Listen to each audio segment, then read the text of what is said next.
Welcome to everybody. At this point in time, we're going to get ready to open our meeting. This is the regular board meeting for Caledonia Community Schools for June 17th. If you could all rise for the pledge, please.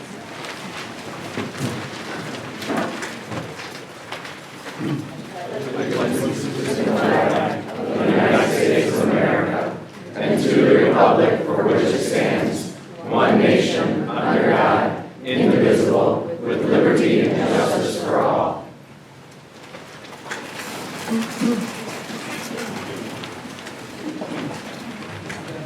Before we get started, I just want to point out a couple of things. If you are here for public comment, well, welcome to all of you, first of all. If you are here for public comment, we do ask that you fill out one of these cards. It does give a spot for your name and contact information so that there can be appropriate follow-up afterwards. On the back, you will see some brief verbiage about the process. So everybody that speaks has 3 minutes to speak on the topic in which you're speaking. We do ask that you address the whole board and that you do not call out individuals. We also ask that this is not a time for personnel discussions. And if you need information for either of those things, please see me after the meeting and we can get you to the right person that way. Again, it's 3 minutes. Please read the cards on that.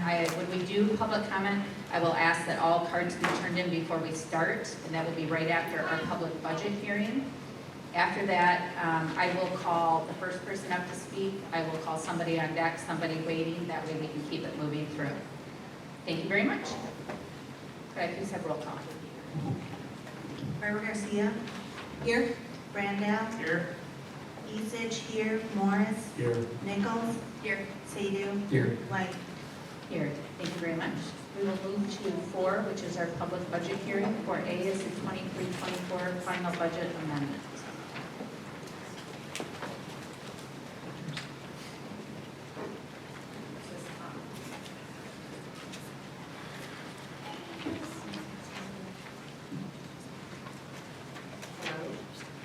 You gotta put it up higher. It should be all the way towards you, the button or the little. Okay, can you hear me?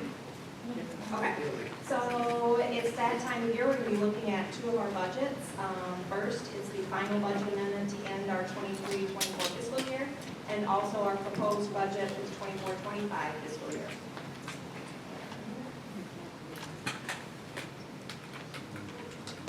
So big picture, looking at our general fund to finish this fiscal year of 24, we're basically looking to end the year flat. 73.2 million in revenues, 73.2 million in expenses. So looking right now to pull $200 out of our fund balance. That would end with our fund balance being 10.3 million or 14.2% of expenditures. And then, Christy, you can put the next document up. Oh, sorry, I was ahead. Back to the presentation.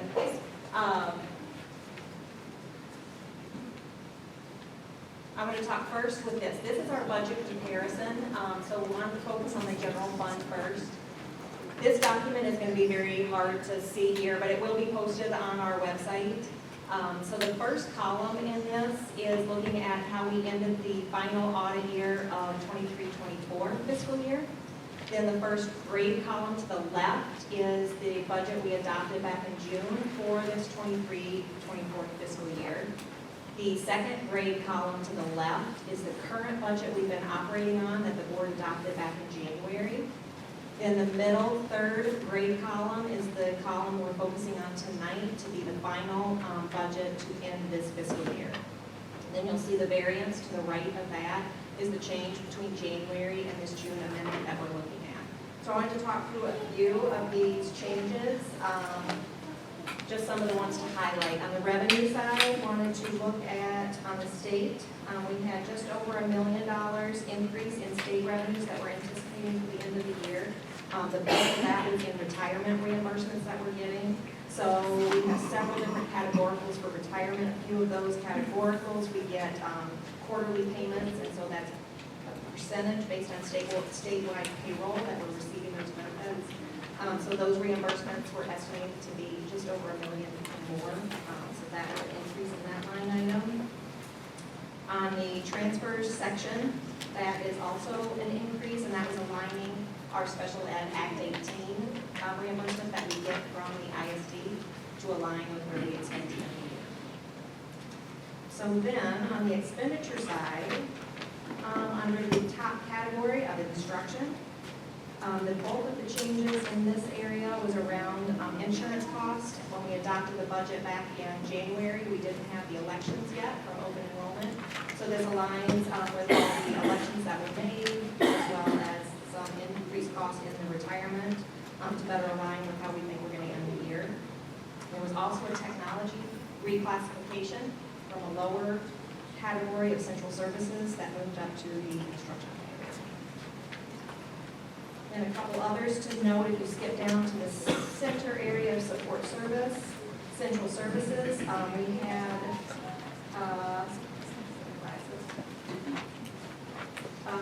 central services, we had a decrease of about 340,000.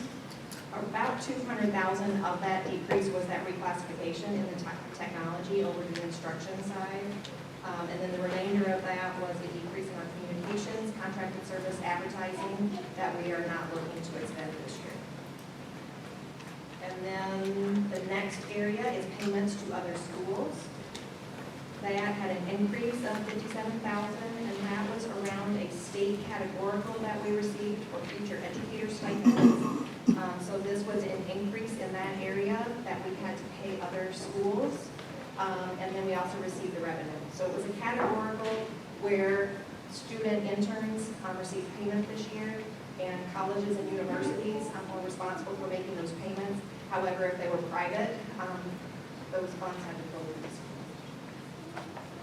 Then the last area I wanted to highlight was in the transfers out. So if you recall, back in January, we created with a resolution to create a capital improvement fund. And so that we said we would be funding with $50,000 from the general fund, and so that's the creation of that fund. So in the end, in that middle column, we're looking to end the year with $10.3 million in fund balance, which is 14.2% of expenditures. Now, I'm going to hold off on talking about the final grade column, which is next year's proposed budget. Now, I'm ready to speak with a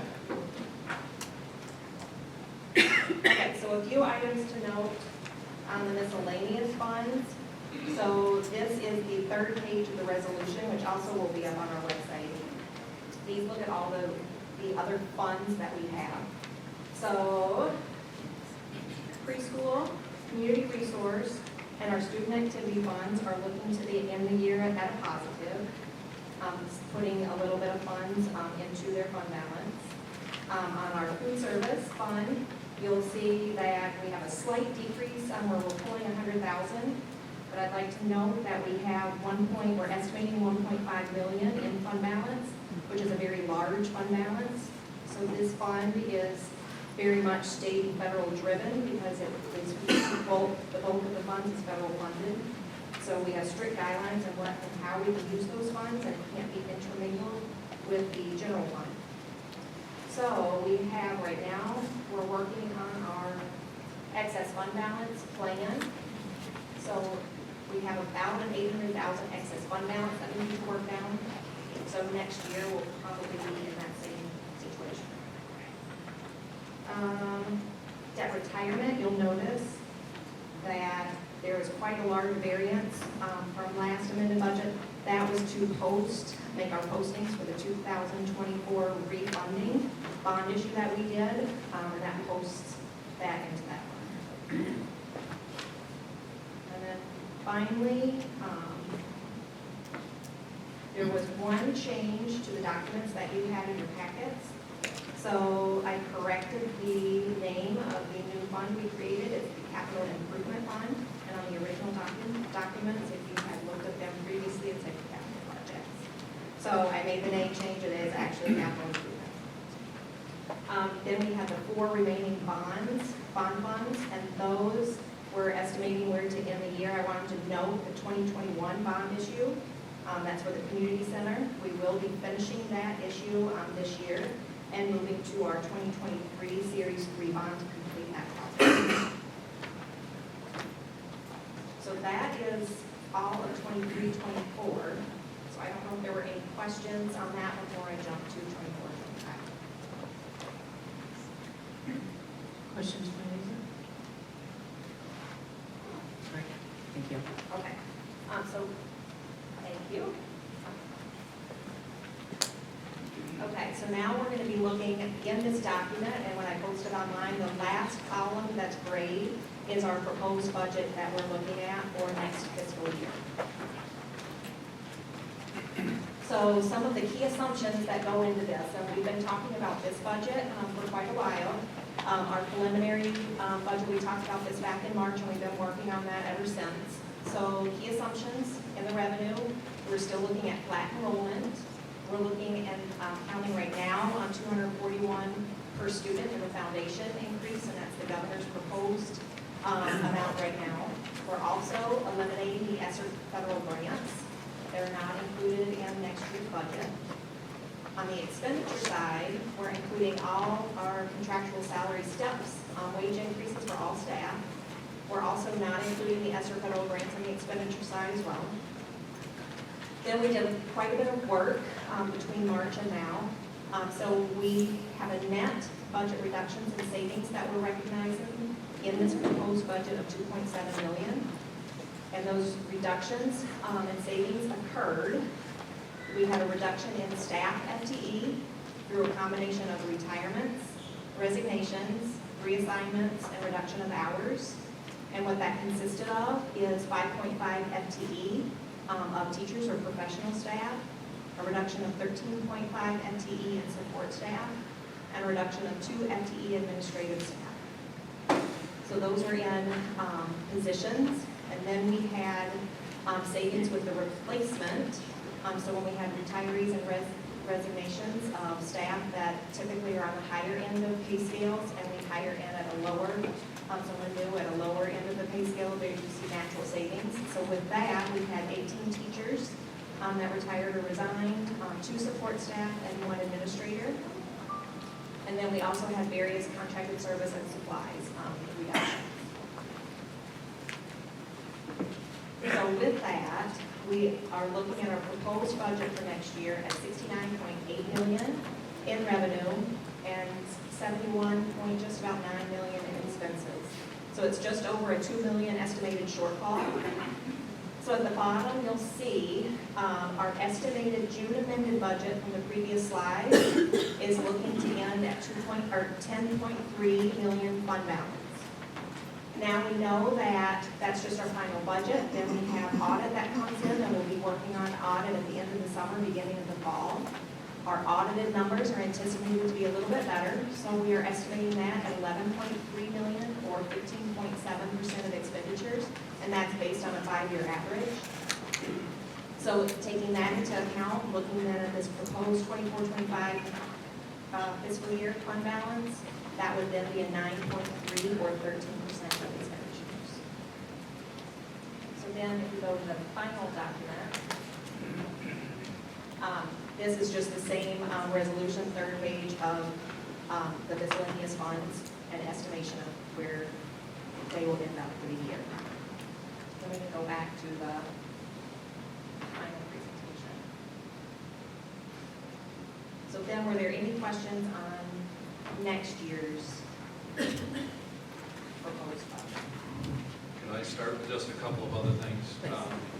Just as a reminder, and for the edification of folks who may be just here tonight for the first time, referencing the ESSER funding. ESSER funding is that COVID-related funding that was flowed through from the federal government to the state government. So over the last few years, there have been quite a few positions supported by those funds, and those funds are now expiring. So many of the positions that are incorporated in the reduction area are positions that were supported by ESSER funding. So that's one just thing to note.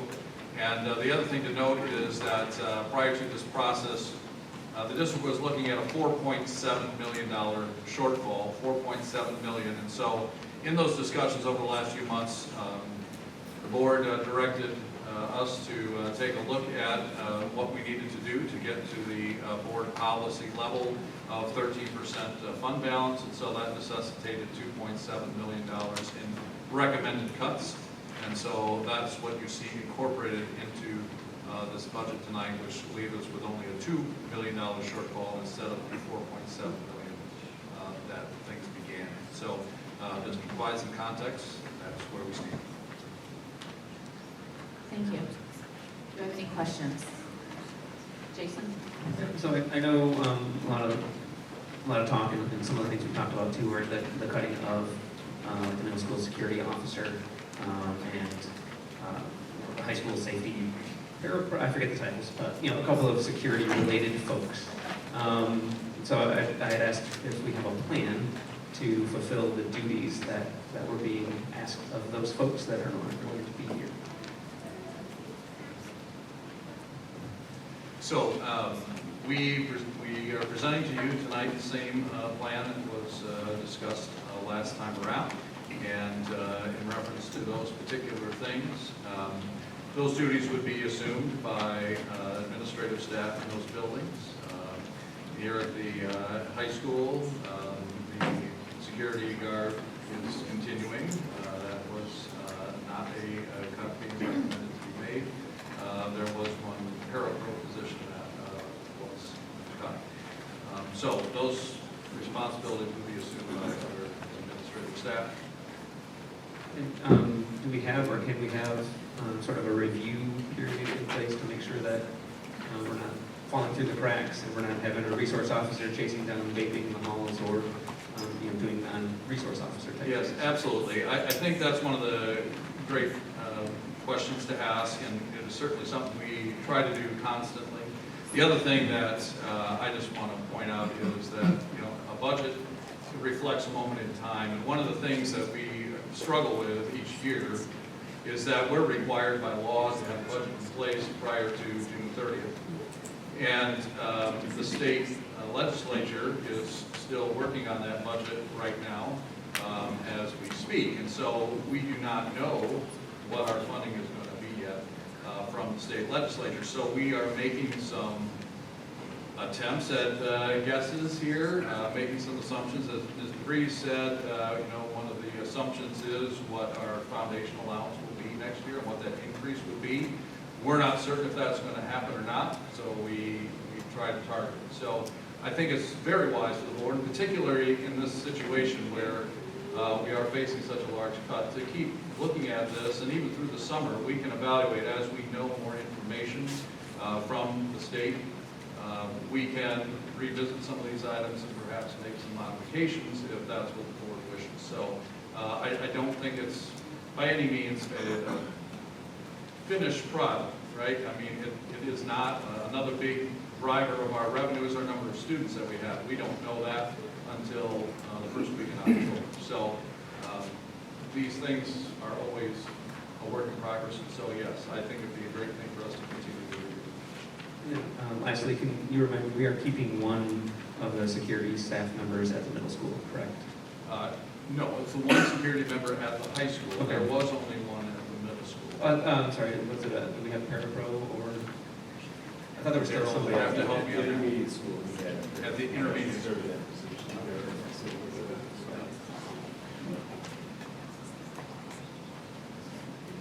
Good. Okay. Tim? So one of the items that we have in the budget is what was originally funded with ESSER funds from COVID, and that's the nursing staff. In 2019, we seemed to find a way to service that need through secretaries and other staff. Why couldn't we do the same with retasking that role, excluding the special ed needs to existing staff, and put that money towards what Jason was alluding to as a potential lack of security resource in the high school and middle school. I appreciate that question because that was, again, something we discussed last meeting. So, Mr. Reed, I'm going to throw it over to you. One of the things we looked at as we left that meeting is where the funding sources are for that. And so why don't you explain where the two nursing staff that we are continuing to recommend in this budget are being funded? So right now, We have two different grant sources that are funding nursing positions. And so one is called an HRA grant that is through the Kent ISD. So that is in place for next year. The 31AA grant, while I don't have the revenue built in the budget for this, I know that it is in each of the proposals of some sort, so it's not included in the budget as we don't have verbiage or things on that yet, but have heard that that will be in place again, and so anticipating that that can also then be an offset for nursing as it was this year. So the bottom line would be that the two positions we're showing would be offset by the grant funds. Do we know what that number would be? Is it going to fully offset? Just about fully, so both grants combined were $188,000, which pretty much just about covers both two nurses, yes. So we have two nurses or three? We have 2.5 So coming out of we general have, fund? we reduced this proposed budget to be 2 out of general fund, which we would then be looking to offset with the grant funds. And then the other is special education required for about 0.8 of that position. So 0.2 of that position then is general fund. And that 0.8 position would be federally funded resources? No, it's IEP required, so we can get reimbursement from the state for it being special education expenses, and we get reimbursed for those expenses that way. Okay, thank you. Additional questions? Along that line of thinking, I'm just curious, is there any opportunity to access the school safety grant that we had for personnel expenses, or no? So this current year, no, and that's where we haven't seen language, if it changes at all, but this current, or this past fiscal year that we're ending, there was not allowability for using those funds unless you had used the funds in the prior year on existing staff. So we had a couple positions that we were funding the year before with 31AA, so we were able to continue with 31AA, but otherwise the language was it had to be new positions. And then on the safety side of things, safety officers could be an allowable, but it had to be new. And so ours are already in place, and so that was not something that we could use those funds for. Additional questions? No.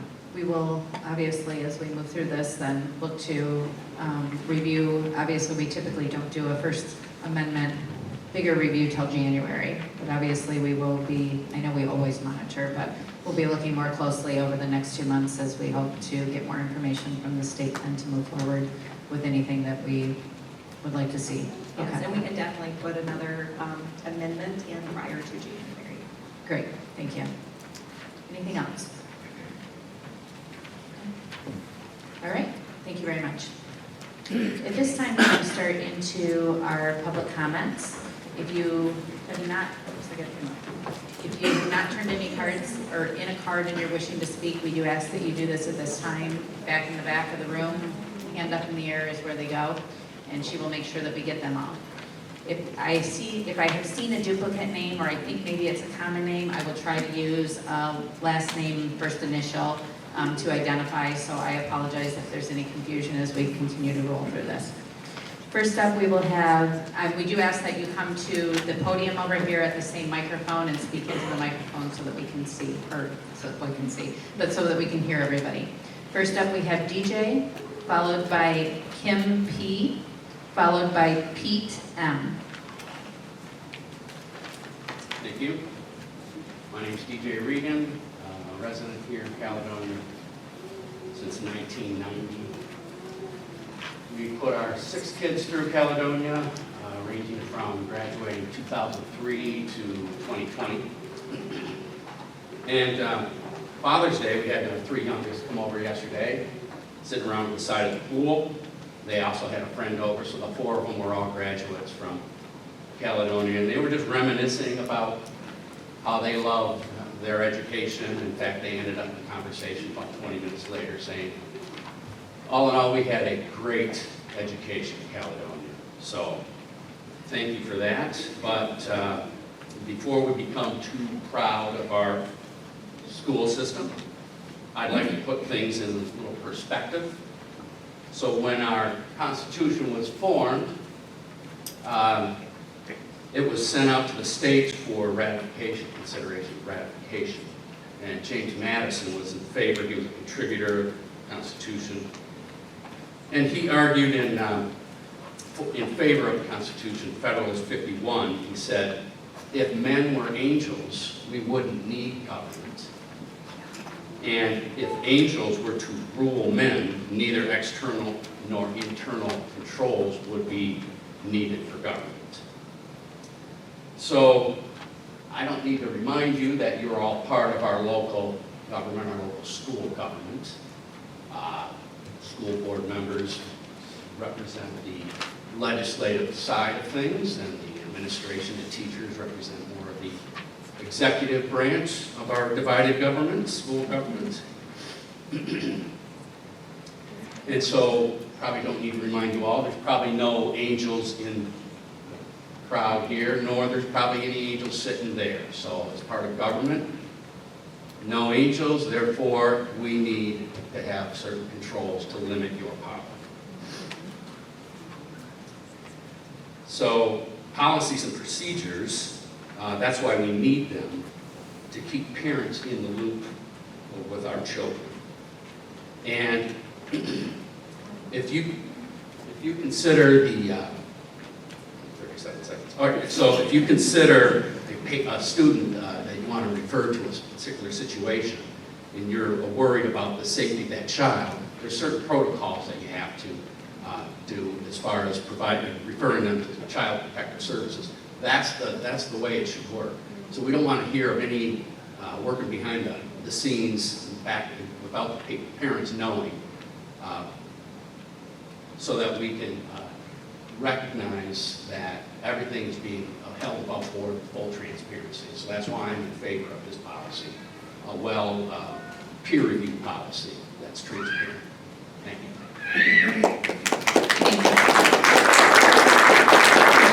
Next we have Kim P., followed by Pete M., and then Whitney. Board of Education, I want to sincerely thank you for your time and support of our students and family here in Caledonia. Regarding the issue of the abortion referral policy, I just want to address you as a staff member that could possibly be impacted by this decision. When I was in college, I got a page. You remember how that all worked? We'd get the number and have to find the nearest payphone to make the call back.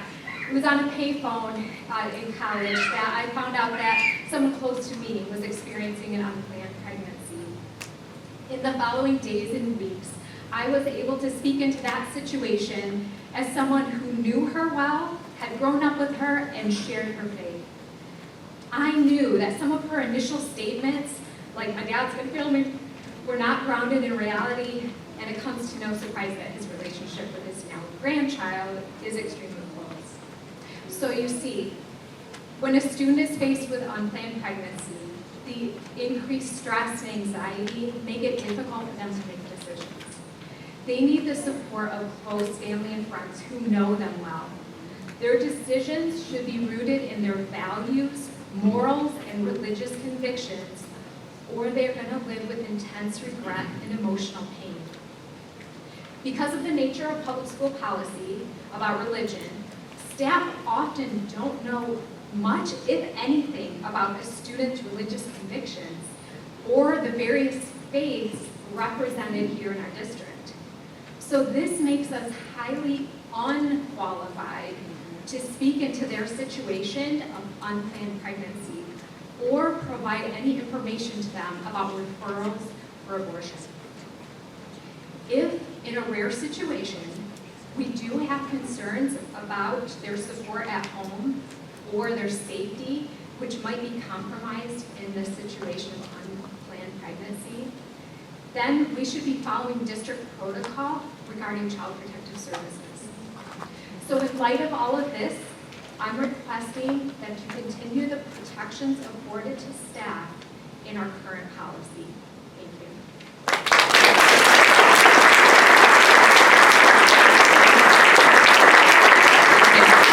Next, we have Pete M, followed by Whitney, and then Pete S. Hello, my name is Pete Murray, and I'm the president of the Caledonia Middleville Area Right to Life. We are here this evening to provide feedback and let you know that what is being discussed by this board in regards to the Neola policy revision should be carefully thought out. As mentioned by one of the board members in the last meeting, the issue of a student discussing something as difficult as an abortion with a teacher or school personnel should be between a parent and their child, and is not, as suggested, that are left up to the teachers. Putting school personnel in this type of situation is not fair to them or to the child. This is a family matter, and it is a parent's right to direct medical decisions for their minor child. Children can't even take a Tylenol from a school nurse without permission from the parent. We should not be putting teachers and staff in the difficult position of trying to navigate far more serious and consequential medical decisions without parental involvement. Having on hand information to provide the parents to help them through this discussion would be helpful, but not to refer them to agencies that support abortion, but rather life. Right to Life is here to help support children and their families to choose life, and we have resources in the community that people can be directed to. I am simply asking this board to make the right decision on this issue. This is between the student and their parents, and not the school personnel. Thank you.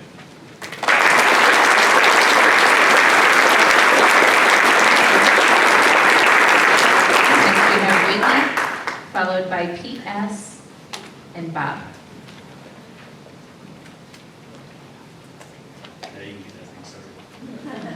All right, I'm going to switch topics a little bit, and I'm going to focus on the importance of max effort performance in our schools for our kids. So my background is a former college and professional strength and conditioning coach for multiple years and retired. So understanding the importance of the science behind a student body and the importance of how much we've evolved from a strength and conditioning standpoint for kids, it's extremely imperative that we have a person in the school system that has that particular qualifications and background to help support reducing of injuries, vice versa, completely down the platform with that.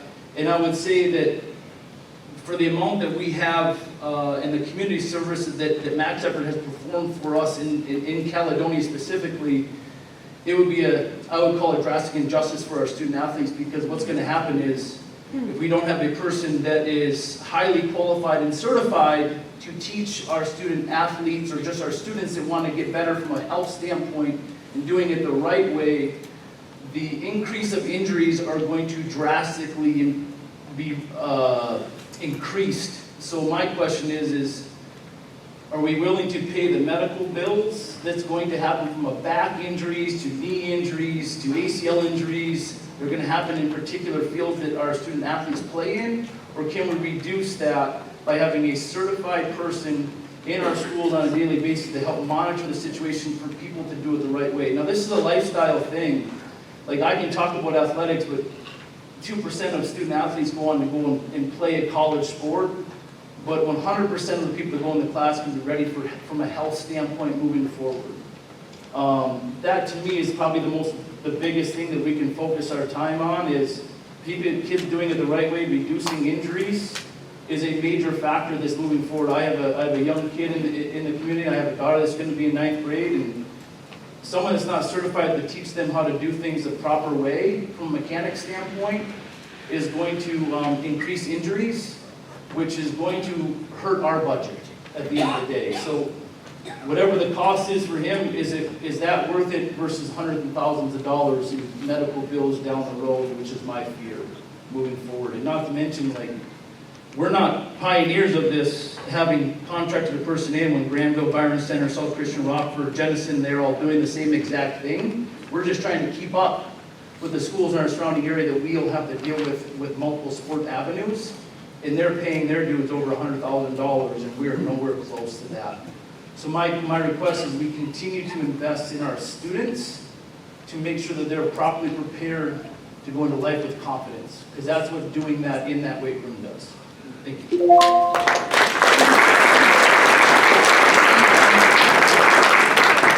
Next, we have Pete S., then Bob, then John. Good evening. My name is Pete Stalter, 7075 Bowman Drive, Penville, Michigan.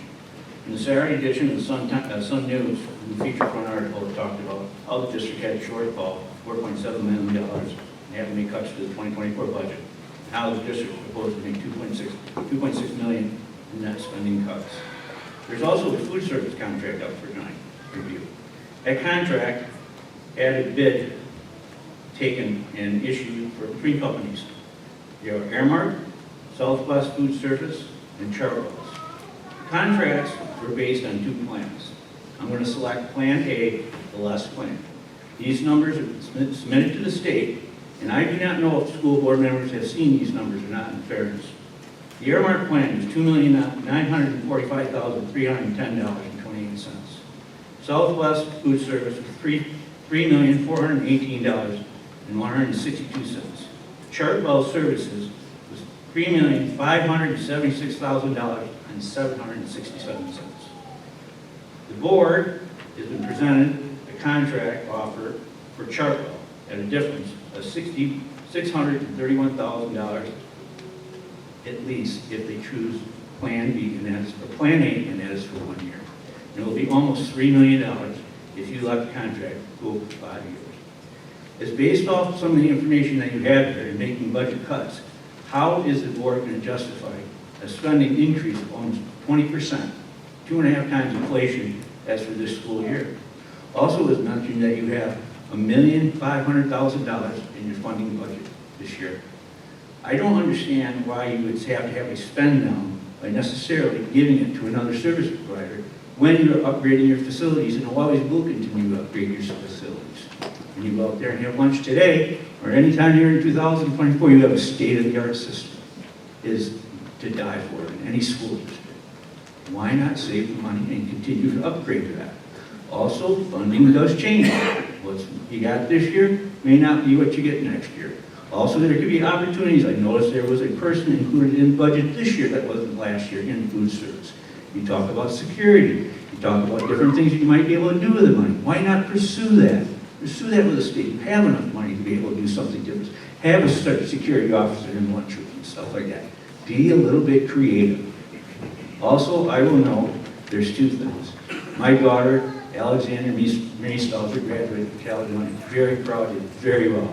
Went to Aquinas, graduated on the dean's list. That is an example of excellence. I also will submit, my wife is Mimi Stalter, and she is the current food service director, been here for 20 years, and she is very proud of what she's done here, and with her team, and 80 people that will be let go if you approve the Chartwell's contract. Thank you.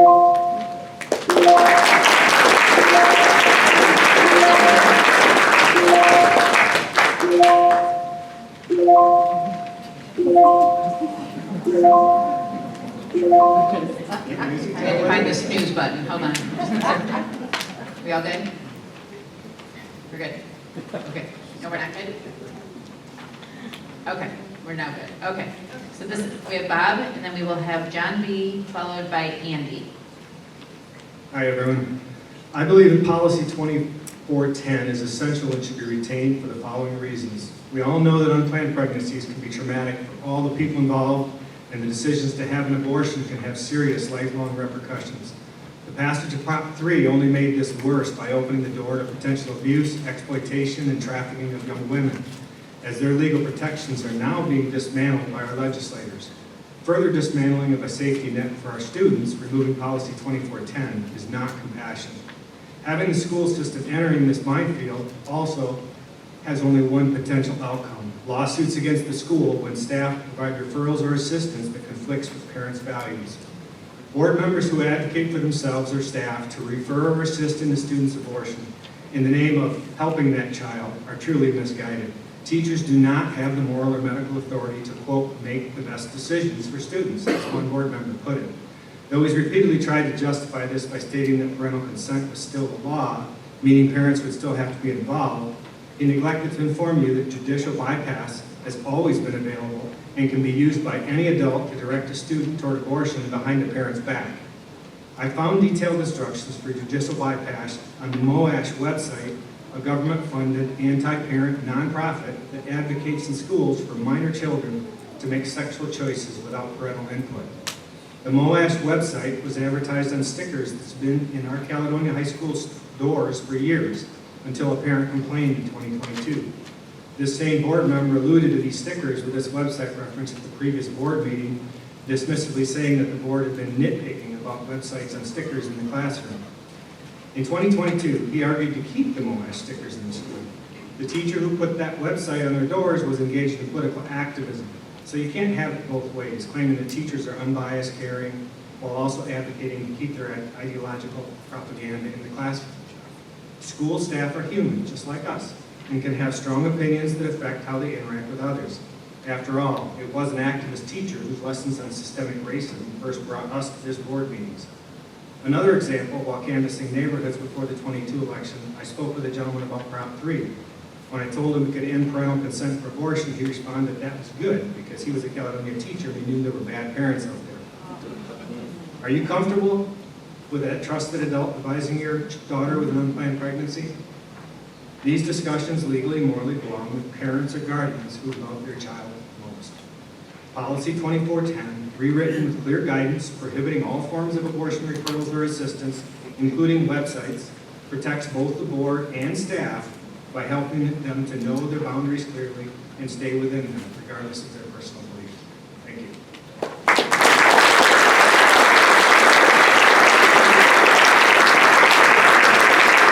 Thank you. Next we have John, followed by Andy, and then Tom.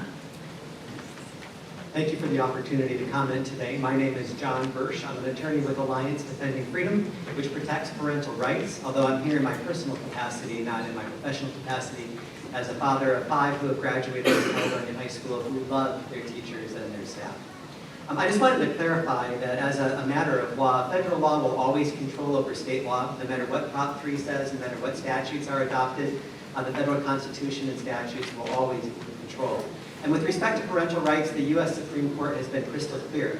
It said in numerous decisions, Washington versus Glucksberg, Meyer versus Nebraska, Pierce versus Society of Sisters, Troxel versus Granville, that under the 14th Amendment Due Process Clause, there is a fundamental right deeply rooted in our nation's tradition and history for the parents to be able to direct the raising and upbringing of their kids, and that includes directing their medical treatment. In fact, there was a lawsuit filed in Michigan at the Sixth Circuit Court of Appeals, that's the federal court of appeals that includes Michigan and 3 other states, decided against the state of Michigan because they failed to give parents the ability to have information and consent before drawing blood from their babies and looking for diseases in the hospital. Now, more recently, there's a lawsuit that my employer, Alliance Defending Freedoms, filed against the Rockford Public Schools in a closely analogous situation. In Rockford, there's a family, their last name is Mead, M-E-A-D, and they have an autistic daughter, and as you may know, in the autism population, there's a disproportionate number of those kids who identify as a gender that's different than their sex. And when she started to express this dissonance at school, teachers and staff encouraged her to make that transition, encouraged her friends to use her preferred pronouns and things like that. And she started down a medical path that her parents had no reason to know about. In fact, the school kept it secret from the parents. And so that lawsuit has now been filed against Rockford, and the parental rights that are at issue there are the very same things that are at issue with respect to this revision of the Neola policy here. And so for the protection of our teachers and our staff and of our school district as a whole, you know, I would hate for the district to be in a position where you were being sued because you got in between a parent and their child with respect to these discussions. It's really not fair to the teachers and the staff. I think we admire them. I certainly trust them on all kinds of issues, but it's not fair to them to put them in a place where they could be held legally liable for violating a parent's constitutional rights because they work for the school. It seems to me that rather than repealing the policy, the best thing to do would be to just strike that language at the beginning about Michigan state law, and instead make it more explicit by amending it to really make clear what teachers and staff aren't supposed to do. Not be transporting kids to abortion clinics, for example. or giving them information about how to have an abortion. I think if you would do that, that would be the best protection for faculty and staff, best protection for the school district, and it would leave parents and kids in the close relationships that they're entitled to. So thank you for all you do. Thank you.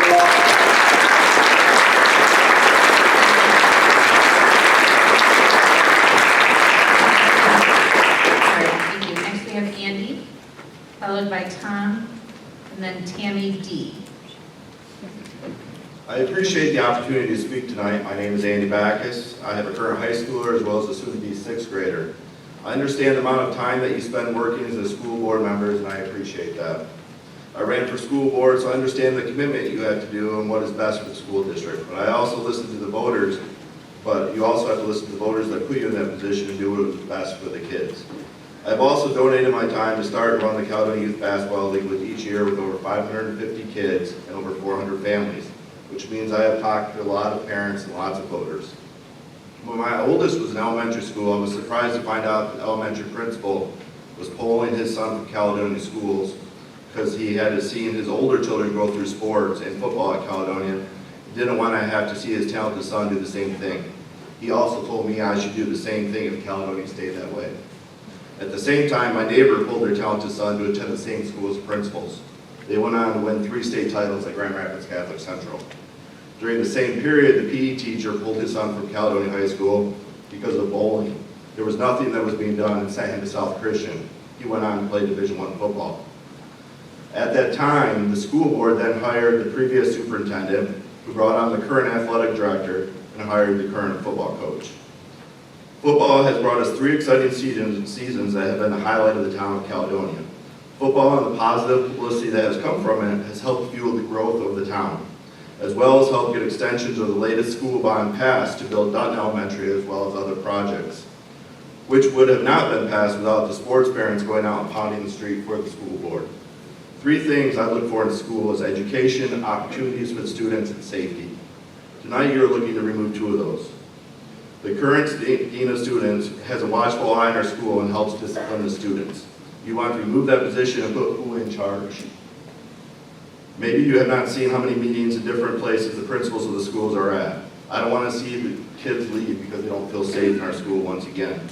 You want to remove the contract with Max Effort, where we have spent over $250,000 from our bond to rebuild the gym and the weight room. So Max Effort also has brought in other instructors as well as spent personal money for dumbbells for girls. By the way, the weight program is a co-ed program where athletes can take a class as well as many students that would never be able to afford personal lessons at any of the weight places in town at over $200 a month. Once again, this is over a $30,000 position. Over the last several months, we have approved a new textbook for AP Government, so American Politics and Governments Today for $22,500. We have bought a new lawnmower for over $70,000. What are we really spending our money on? And is it really is it athletics that we're looking to cut as a school board? All right, I'll go ahead. Yeah.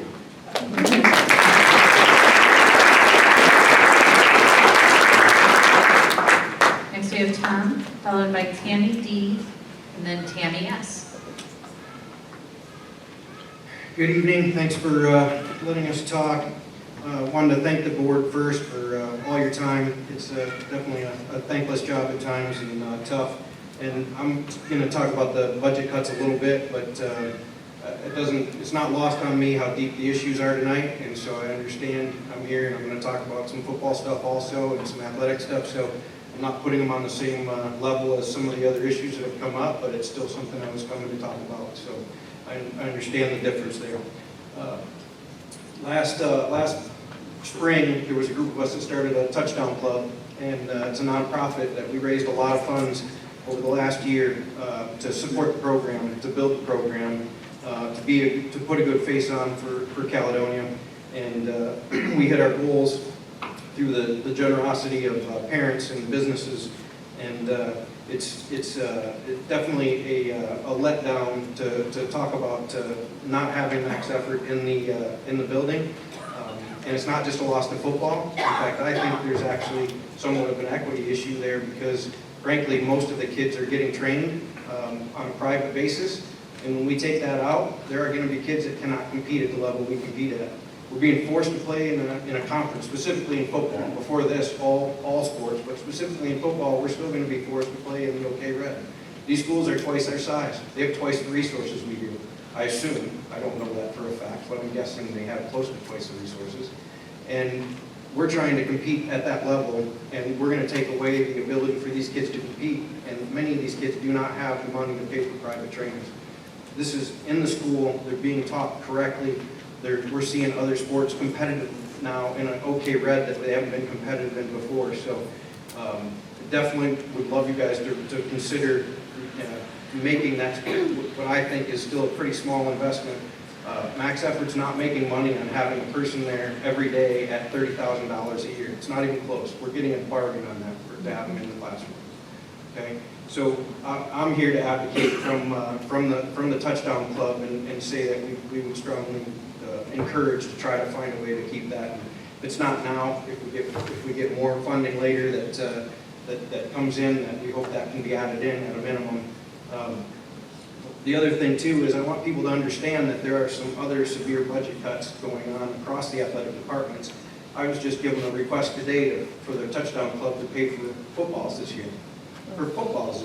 Like that's almost crazy to me.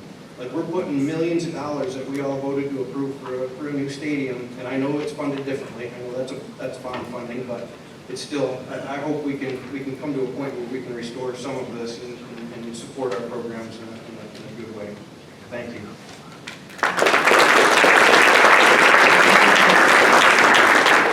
Thank you. Next we have Tammy D, followed by Tammy S, and Kane.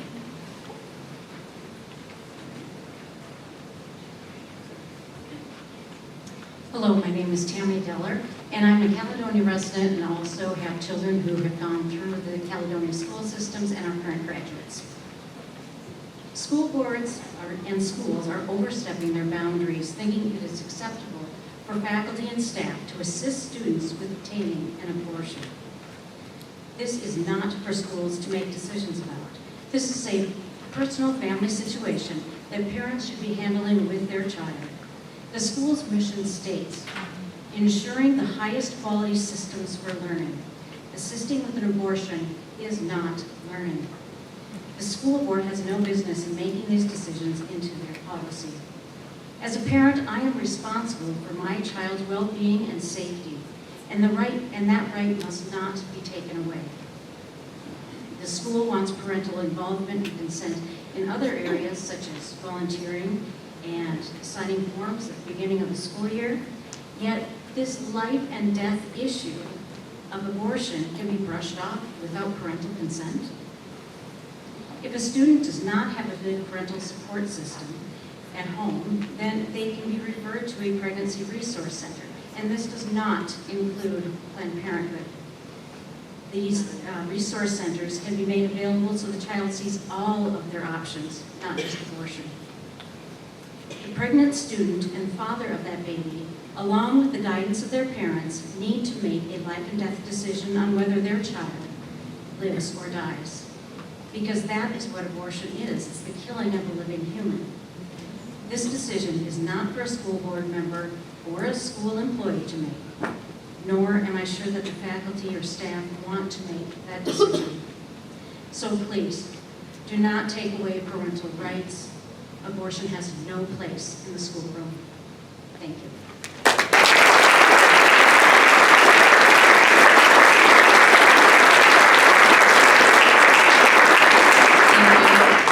Next up we have Tammy S, followed by Kane, and then Rose. Hello, board members. Thank you for taking my time to listen to me. My name is Tammy Schweda. I am a proud parent of 3 Caledonia graduates. We are very happy with our school district and staff. I recently finished my 22nd year working in food service with Aramark. I was very heartbroken to hear that our contract will not be renewed even though we are the lowest bid. As a parent and employee, I have been very happy with Aramark's food and service. In fact, my 3 girls and their friends still talk about how good our food is.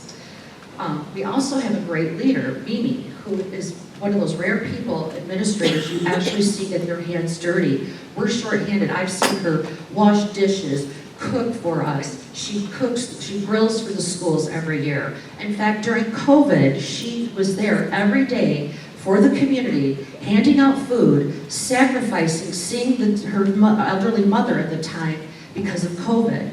So my question to the board to please consider is who is benefiting from this decision on accepting this higher bid?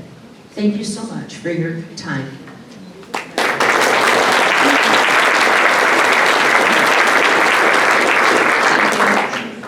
We have Kane, followed by Rose, and then Bridget. Is it Katie? Born? Oh, yes, I'm sorry.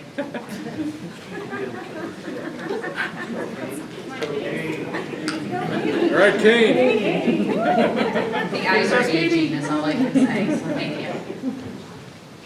Good evening, Katie Bourne. Thank you. Resident of Caledonia. My husband graduated from Caledonia, and we're actively involved in our youth sports. As parents of 2 student athletes, one that just graduated and one incoming sophomore. I've heard the district is looking to eliminate Nate Pranger and Max Effort collaboration as part of the 24-25 budget cuts.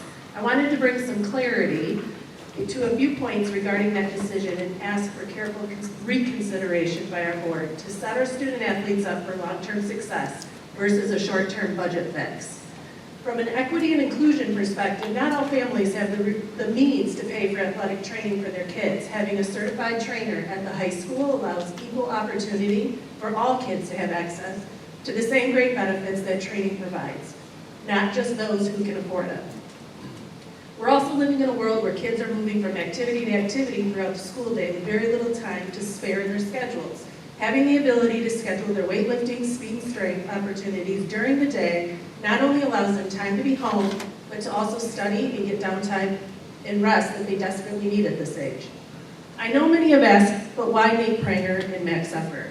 Also, as a neighboring community alumni, Nate chose to establish a local business here in Caledonia many years ago, and he has faithfully and tirelessly supported the health and wellness of our community. Max doesn't just offer a football training program like some might suggest.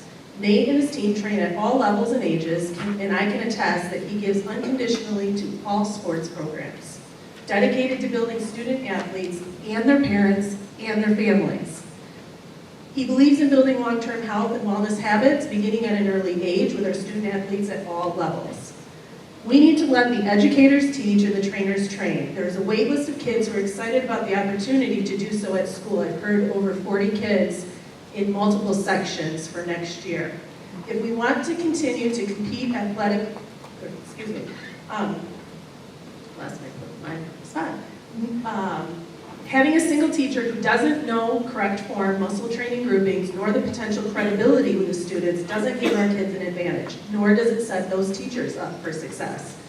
Our neighboring districts, Byron Center, Granville, South Christian, Catholic Central, I can go on and on, all have dedicated training with outstanding facilities and use the same model of bringing outside expert providers at a significantly higher cost to train their athletes during the day. If we want to continue to compete and safely train our athletes with minimal injuries and have them form lifelong habits outside, we need to continue with Max Effort. I'll wrap with this. There are many roles that could be questioned. For example, why do we have a middle layer between the school principals and the superintendent? It seems awful redundant, but an opportunity to assess for cost. While clearly not everyone agrees at all times on the decisions that are made, ones with the best intentions for our students and athletes should not be taken lightly. Thank you.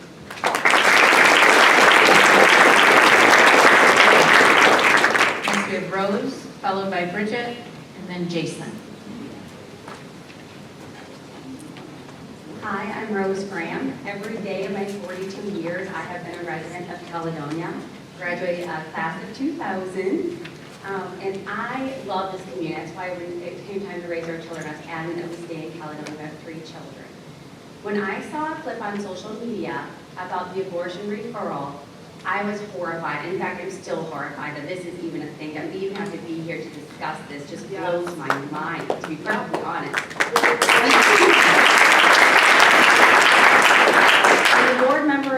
that video was up, I was like, but did you see what was said before and after? I don't need to see what was said before and after because it is never your right to take the life of a child that is growing inside of one of your students. Amen. You never have the right, I don't care the circumstance, there's no way to sandwich that makes it appropriate for anybody in the public schools system, a staff member, a teacher, a parapro, nobody has that right to do that. So no, I didn't bother wasting my time watching what prefaced that and what came after. This is a lifelong consequence. We're not going to even talk about the fathers that suffer from abortion. I'm going to stick to women, but there is a whole other thing that can be said for that. There's a number of women in this room that have went through abortion. And with that means there's a number of women who are still suffering with the shame, the regret, the depression that will haunt them the rest of their lives. Many of them, if you ask them how old their child will be, they will be able to tell you exactly without even hesitating. Because every year they mourn the loss of that child. I have a family member in her 60s that still suffers from the consequence of the decision that she made in her teens. Are you going to take responsibility for that? Are you going to provide this counseling that this woman is going to need for the rest of her life? I don't think you will.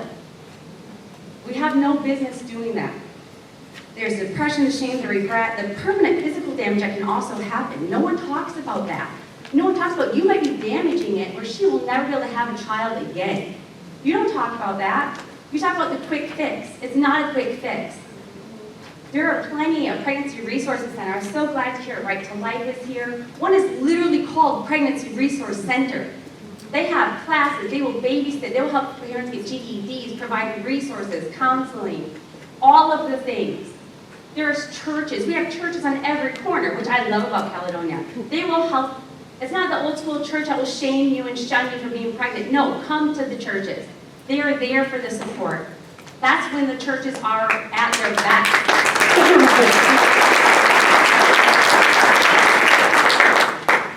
So just to reiterate, it is never appropriate for a staff member to help a student end the life of an unborn baby. Amen.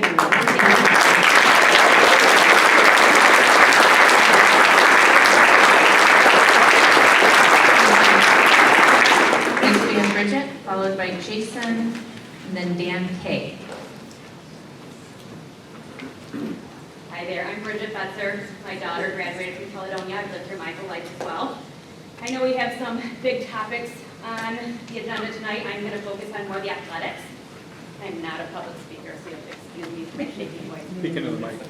Not my cup of tea, but my son Brody is going to be a senior, and he has been involved in football for many, many years. And I just wanted to talk a little bit tonight to support the continuation of Max Efforts services within the school system. Brody is being recruited by several colleges, and without the support of both Derek Pennington in his role as the Dean of Students, although you may not see this as part of his role, I look at a Dean of Students as somebody who is a liaison, both for discipline and for emotional well-being. And without the support of Derek as the football coach and Dean of Students for Brody, this recruiting process would be meant to be very difficult on him. It is on all of us, our whole family. It is a big deal. And for those of you who don't have students in athletics or those being recruited, it is very time intensive. If we did not have Derek in our high school, Brody would never have met the college coaches that are recruiting him.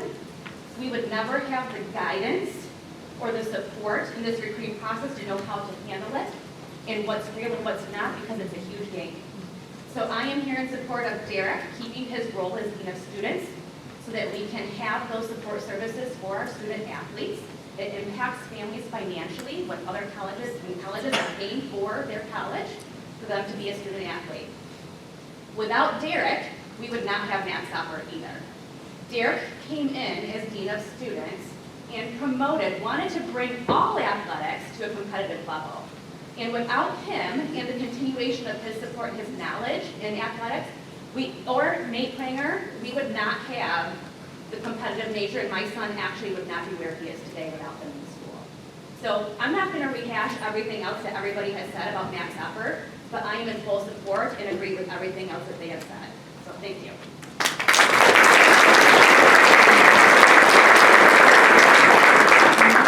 Next, we have Jason, followed by Dan K, and then Dan H.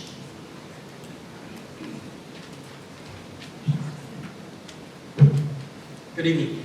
My name is Jason Rubin. I am a candidate for state representative of Michigan's 79th district, which is Caledonia, Gaines, Byron Center, and a number of townships in Berry and Alameda County as well. In addition to running for state representative, I'm also a small business owner of a manufacturing supply company out in Grand Rapids. And in the last couple of weeks, we had the privilege of hiring 5 new people to our team, which is just an amazing feeling as a small business owner. But increasingly, we are finding that we hire, particularly for entry-level positions, that students coming out of high school are unprepared for the real world, the real job market. In Michigan, 2 out of every 3 students are failing or not proficient in math. 3 out of every 5 are not proficient in reading, and 3 out of every 5 are not proficient in science. Caledonia is a little bit better. It's a quarter of students are not proficient in those subjects. But still 1 out of every 4 students are not proficient in basic math skills or at grade level. And it can be higher depending on who you ask, of course. I am a huge proponent of a curriculum that focuses on core basic academics, practical job skills, and civics. But my real reason for being here was to introduce myself and ask for your help and support in furthering that. I'd like to hear from you. Reach out to me at my website. I'd also like to hear from the community as to ideas of how the legislature can help support our local schools instead of getting in the way. There was a reference to the budget earlier where you're being required to submit a budget without the information you need to produce a budget. I'm not really sure how that's supposed to work. My opinion is that the state legislature should be there to support our school districts without getting in the way, and that we should have local control and parental control of our schools.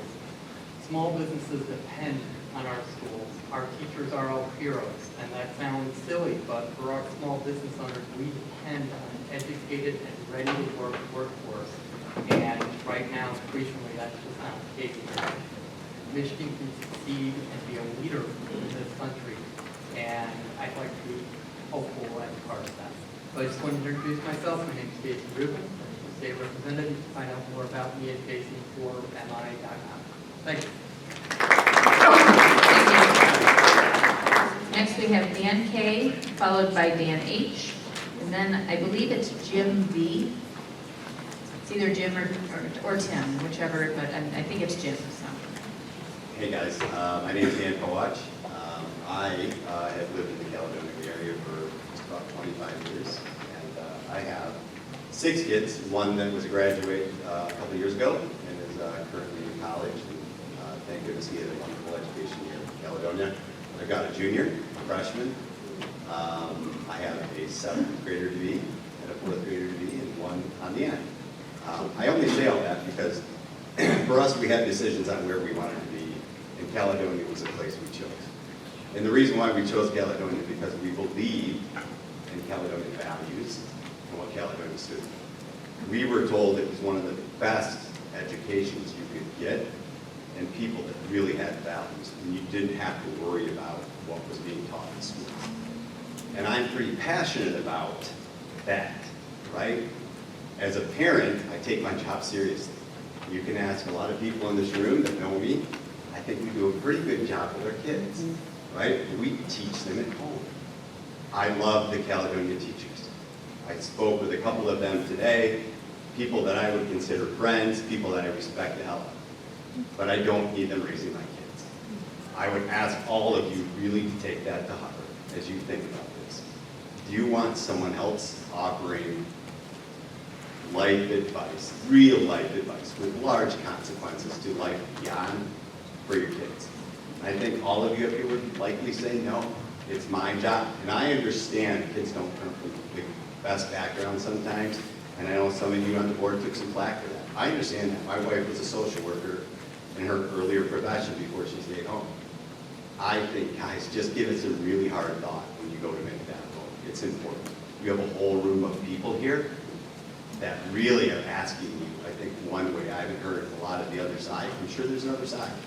But you represent the folks in this room, the people that really care about what's happening in our schools. I've got a minute left, So I'm passionate about another topic, and it really is around what you guys have decided to, or was proposed. You haven't decided yet, to be fair. I'm going to ask you to reconsider. Reconsider some of the decisions you're making in your budget. I understand it's a hard job. Like, I work in the business world, I deal with budgets every day. You guys have hard jobs. You have to make decisions. Please, please, I just ask you to reconsider some of those considerations. I can tell you from a personal experience, having kids that have gone through Caledonia, kids that are in the system now, playing 3, 4, 5, 6 sports, whatever they are in, please give some extra thought to max effort. I really mean it with all sincerity. And I would really ask, if you pull out the Dean of Students, who's going to take up that role? There's a reason why we stay in Caledonia, but if it's not safe, why am I going to stay here? The job that's being done, and some of the stuff he's looking for guns and drugs, guys, I don't know if people in the room know that. That's a daily occurrence here. And I know the board members do. Please reconsider.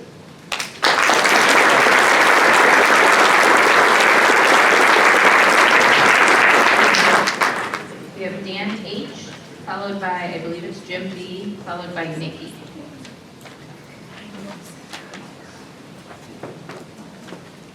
Good evening, Dan Heinz, and appreciate your time and your efforts, work, thank you. I'm not from Caledonia, I'm from Grand Rapids, but I thought it was important to come down and give you an idea in relationship. Someday I've got 9 grandchildren, and someday they could be here. So from that standpoint, I think it's important. And I think what's been said tonight in regards to the abortion policy is to take to heart. And that is that you really need to take and put the decision between the parent and the child. And we've heard various issues tonight about legalize, the ramifications that are there for the board and for the school district. And I don't think anybody wants to go there. So I suggest and recommend that you take and keep the policy, change it to the fact of what was recommended from the attorney. But as far as the process, we've heard tonight, there's many reasons why not to get involved. And it is a life, we believe it, I believe that's the way that the good Lord made us. And I think if we ask the folks here tonight, just to raise their hands to get, we talked about your representative of the vote. And I'm interested myself to see how many are here regarding the abortion policy and would think that it should be left up between the parents and the child. Thank you.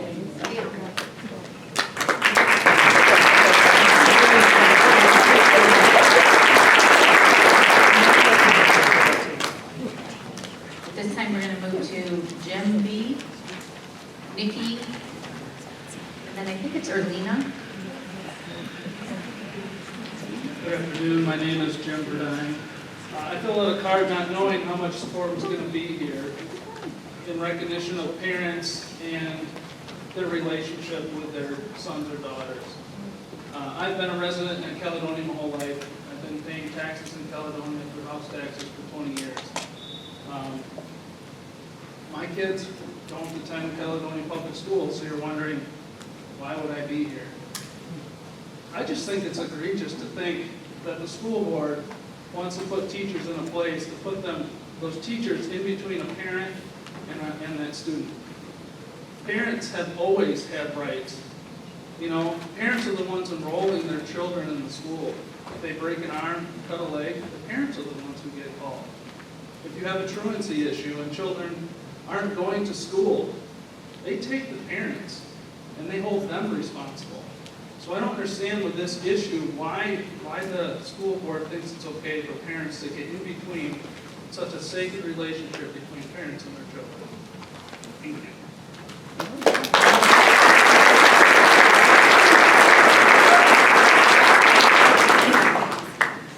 Next we have Nikki, then Erlina, then Kevin. Make my way around here. Hi, board. Thank you for being here. My name is Nikki Hadida. In my day job, I report to a board, and I deal with budgets and financials all day long, too. So I feel like I know a little bit of what you're going through. So thank you for the work that you do. It doesn't go unnoticed. My husband and I, when we built our home here in Caledonia, we were super intentional in choosing this district for our girls. You see, my husband Jeremy and I, we're graduates of South Christian High School. If you know anything about South, and I know you do, I went to high school with Jim. Typically, South graduates send your kids to South. But Jeremy and I said, no, we've got a great public school system here, and we're going to be intentional about putting our girls here because we believe in this community. We're losing kids left and right to South, and that's a trend that's going to continue if we don't get this straight. So anyway, the reason my family chose this district is because of academics, the amazing community as illustrated here, the athletics, and the safety and security that they feel in their buildings. As others have said, you're looking at cutting two of the pillars that are important to our family. I've got two girls, one at Duncan Lake, who will be a 7th grader, and one at the high school. And they're thriving, they're happy, they're intelligent, and they feel safe and loved. They're also athletes, and we love seeing you, Mr. Wheeldryer, at different athletic events. It's been wonderful. But I'm here today to ask you to reconsider cuts to two of those pillars, safety and max effort. You may not know that the leading cause of female student-athlete injuries is ACL injuries, which can have lifelong effects. My older daughter has gone through the speed and strength class with Max, and it was incredible. Injury prevention, so you're not facing chronic pain in your 40s like me, is very important because chronic pain can also lead to drug use and drug abuse and opiates. It can spiral, and if I had more time, based on my professional career, I could explain to you how that works. It's a very real deal. And I'm not saying it's an if-then. If we cut Max, everyone's gonna be a drug user. No. Just think about other perspectives of things that can happen when girls and boys aren't taught how to appropriately manage their health and their bodies when you're playing sports or when you're in your life. And more importantly, I want to remind you that safety is not something we mess with, ever. We do not get a do-over if something goes awry. We can go backwards, like Mr. Wheeldryer said, budgets are a point in time. We can go backwards on food service, unfortunately. We can go backwards on the band room. We cannot go backwards if something goes wrong with safety. I also want to remind you of something that one of you was quoted as saying when you ran for this position, and I won't call out specific names, but it was someone who I voted for because I felt like he had the safety of my kids in mind. And he was quoted as saying, "One of the challenges I see is the safety of our children and staff. I'll continue to advocate for safety measures to be added and work on building and sustaining current measures already in place. It is very important we hire more resource officers through the Sheriff's Office." Thank you.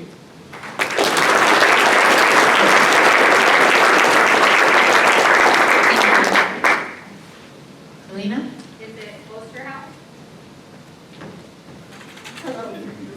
Hello, I feel like everybody else. This is not my, what I enjoy doing, but I am here to speak up for not only our 4 kids that graduated from the school, but also we have 9 grandchildren that attend, one at Duncan Christian, but the rest are from Caledonia, one graduated this past year. So in saying that, I have a deep heart. There's nothing like an ear there. I have a deep heart and a concern for my grandchildren to be led in the best that they can have in this school. We've always valued the teachers. Yes, we haven't always agreed, but we have never, ever considered values of a parent and their child being swayed by a staff member or by a teacher. And I'm just asking you to consider how important this is. I first of all support the parent rights. I was asked, do you want the Caledonia School Board to rescind a policy of 2410 to allow a staff and teachers or school employees to refer a student to abortion or assist a student in obtaining one? Of course not. I worked at Metro Health, Michigan University of Health for 14 years. I worked with students, I worked with adults, I worked with many different young people and adults that were professionals. I've seen many repercussions of life lessons. I myself was 19 years old and was pregnant. My husband and I now have been married for 44 years, and I'm very thankful that we did get married a few months after that decision. But it was scary going to a college in my first year and finding out I was pregnant. I was asked right away, would you want to consider an abortion? I knew because of the values that I believed in, I would never consider an abortion because that's an unborn life that God created. I would assume that most people would believe that, but I now understand that's not always the case. So therefore, I feel it's very, very necessary that even though our state has said that 14 years on up, which just humiliates me, have the right for a child to be their own guarantor and make decisions based on their best interest for an unborn child. At 14 years of age, that's a scary place to be. I would hope that the staff, the school, and everybody would understand that you are ultimately accountable, not just grandparents, to this community, to these students. You are accountable to God, the creator of life, who sustains life. And I would say to be very careful with your decision because you will ultimately meet him. Thank you.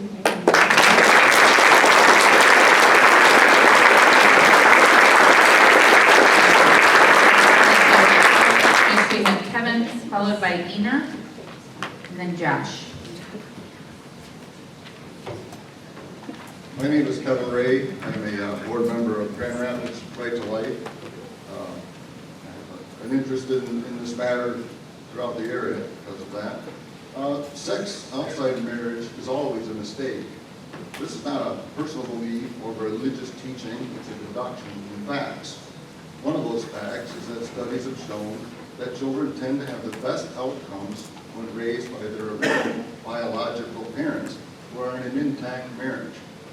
The other fact is that when a woman of childbearing age has sex, there is nothing she can do that will guarantee that it won't result in the conception of a child. An abortion kills a child, or biologically speaking, a complete, distinct, living, viable, and fully human being.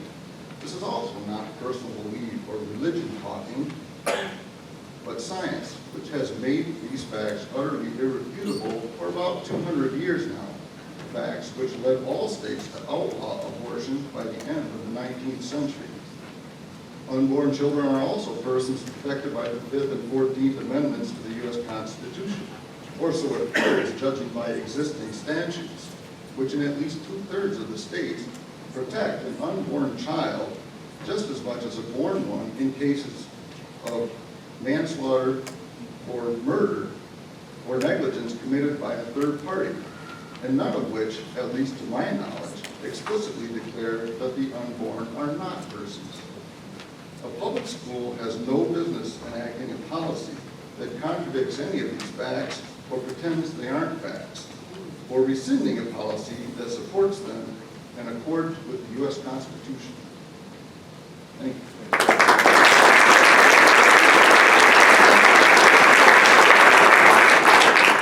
Next I have Ina, Josh, and then Angela.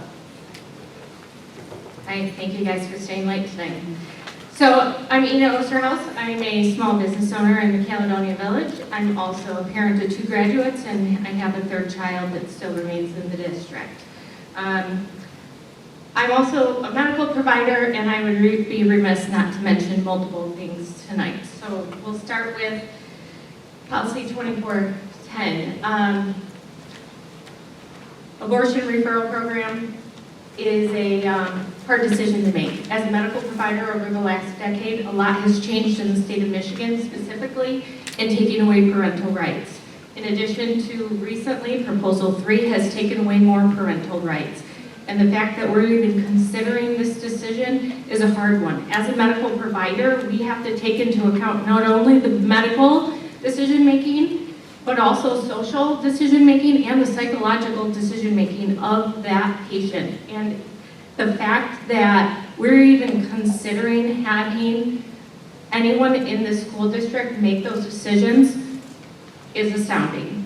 I know that teachers are well educated on developmental psychology as well as sociology, but they are not decision makers in medicine. In medicine, we have to look at both risk and benefit, and no one in this building is qualified to do that. As a medical provider, it is a hard decision to even have that on our plate, having young children come to us asking for these decisions. And most of us will say, no, you need to talk to your parents because it is not the right decision for us to make that decision.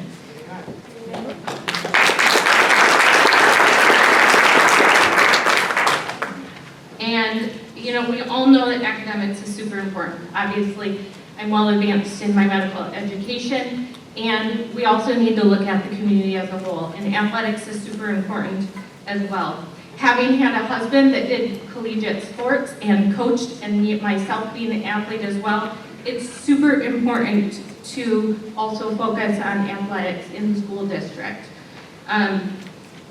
When we moved to Caledonia area, which has been quite some time, the athletics were mediocre at best. And we have tried to improve on that with young children at a young age. And the programs that have been developed in the last few years have grossly improved on that athletic aspect of Caledonia schools. Also, as a medical provider, I need to comment on the safe lifting, which has already been discussed multiple times tonight, but the important thing is my daughter took the speed and strength course before Max Seppert was involved, and she came home with multiple injuries. And when I asked, how'd you lift, what'd you do, da-da-da-da-da, it was quite clear that things were bad. So I thank you.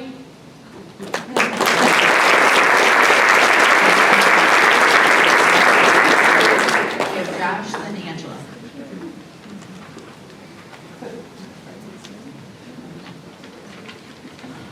Thanks for taking the time. Appreciate all you do for the district, and just wanted to, my name is Josh Haywood. I graduated from here. My family's been in this district for 40 plus years.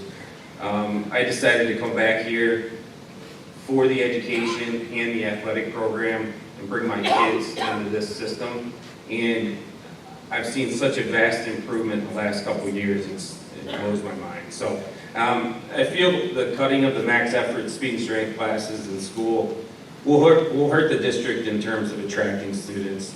That's physically, as well as their physical and well-being and students' health. This was put in place to strengthen our students in athletics, and it is working. With School of Choice, kids and families have choices. Schools with great education and athletic opportunities win. These classes serve all families, not just the ones that can afford outside training.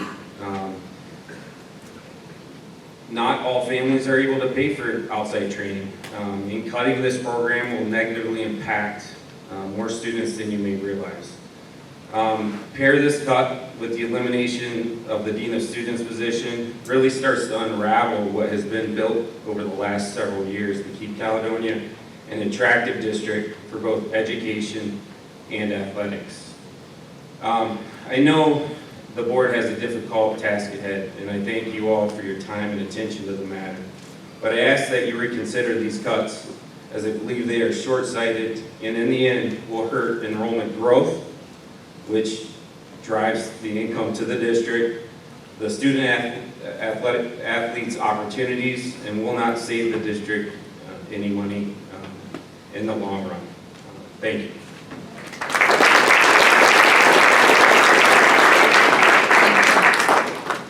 Angela?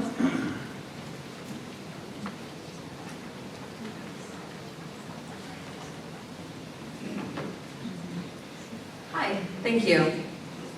I stand before you today not as your state representative, a political candidate, but pro-life parent of 2 Caledonia graduates and an incoming freshman as well.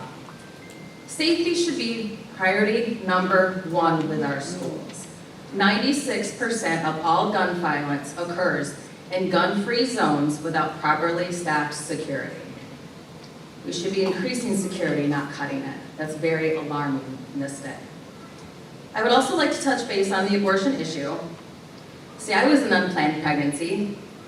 I'm so grateful that my mother didn't get coerced into an abortion when she was 16 years old from her teachers or her staffer at school. It is never appropriate for educators and administrators to get between a student and a parent. I think that if we look back a couple years, I think maybe we should have learned that lesson a couple years ago, right? Abortion ends a life. That is undeniable. I would encourage Caledonia's community schools to stay in your lane, or your next year's budget shortfall would be much greater. So please, listen to the parents. We can be your biggest advocate, or we can be your biggest enemy. It's really your choice here. Do you really want to get between students and parents? I would not advise that. Thank you.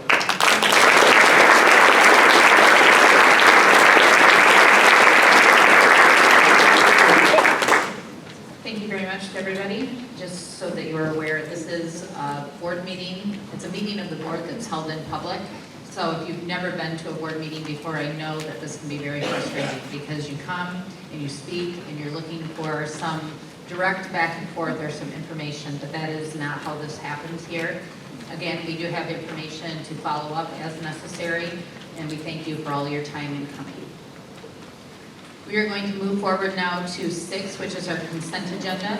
We have the May 2024 regular meeting minutes, May 2024 closed session meeting minutes, June 4th, 2024 board workshop minutes, June 4th, 2024 closed session minutes, May 2024 payable, and June 2024 personnel report. I move that the Board of Education approve the consent agenda as presented. We have a second.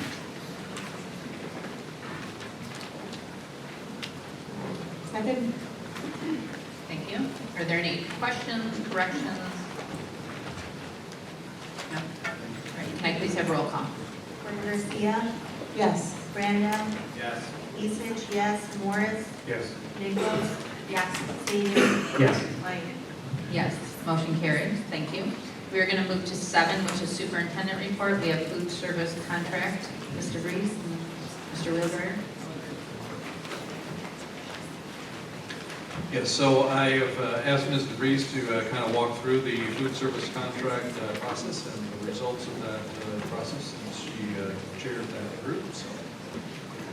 So yes, this is something that's strictly guided, the process from the state.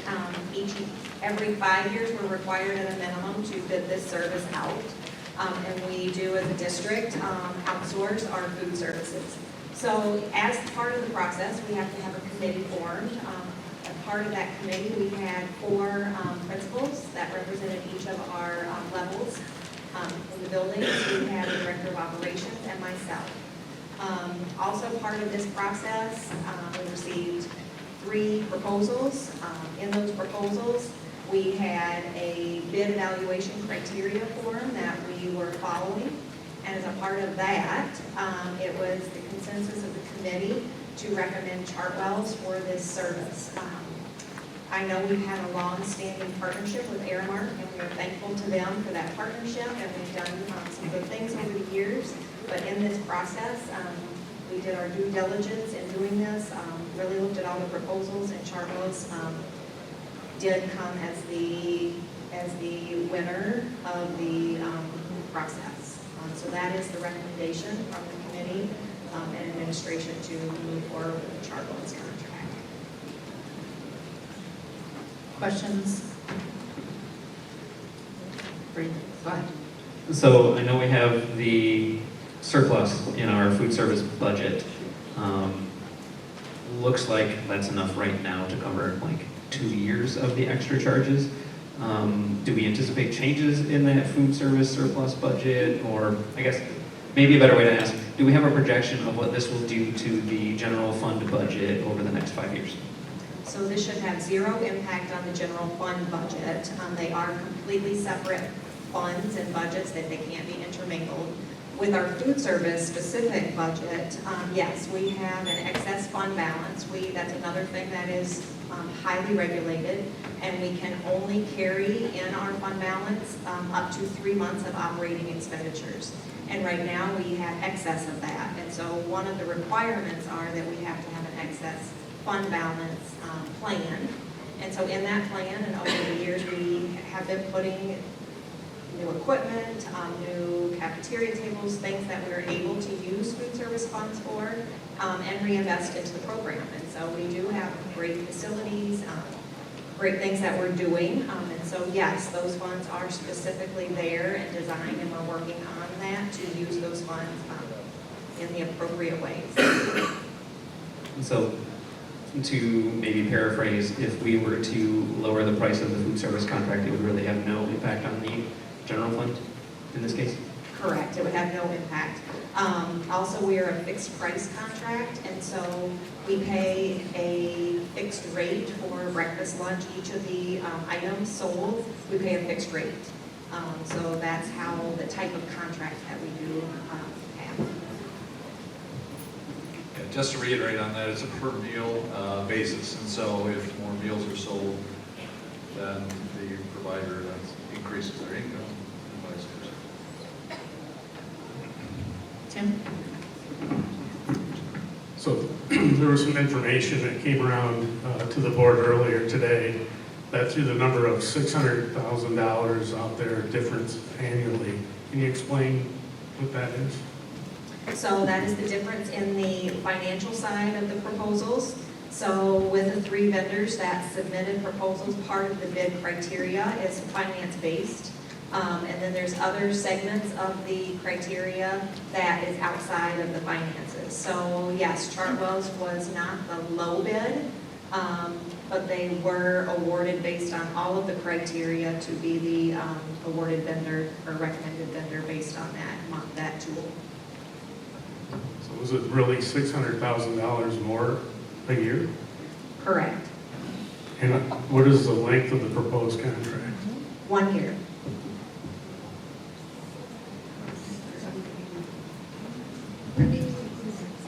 And so can you speak to, if we did switch vendors, what that transition process would look like and how that would impact?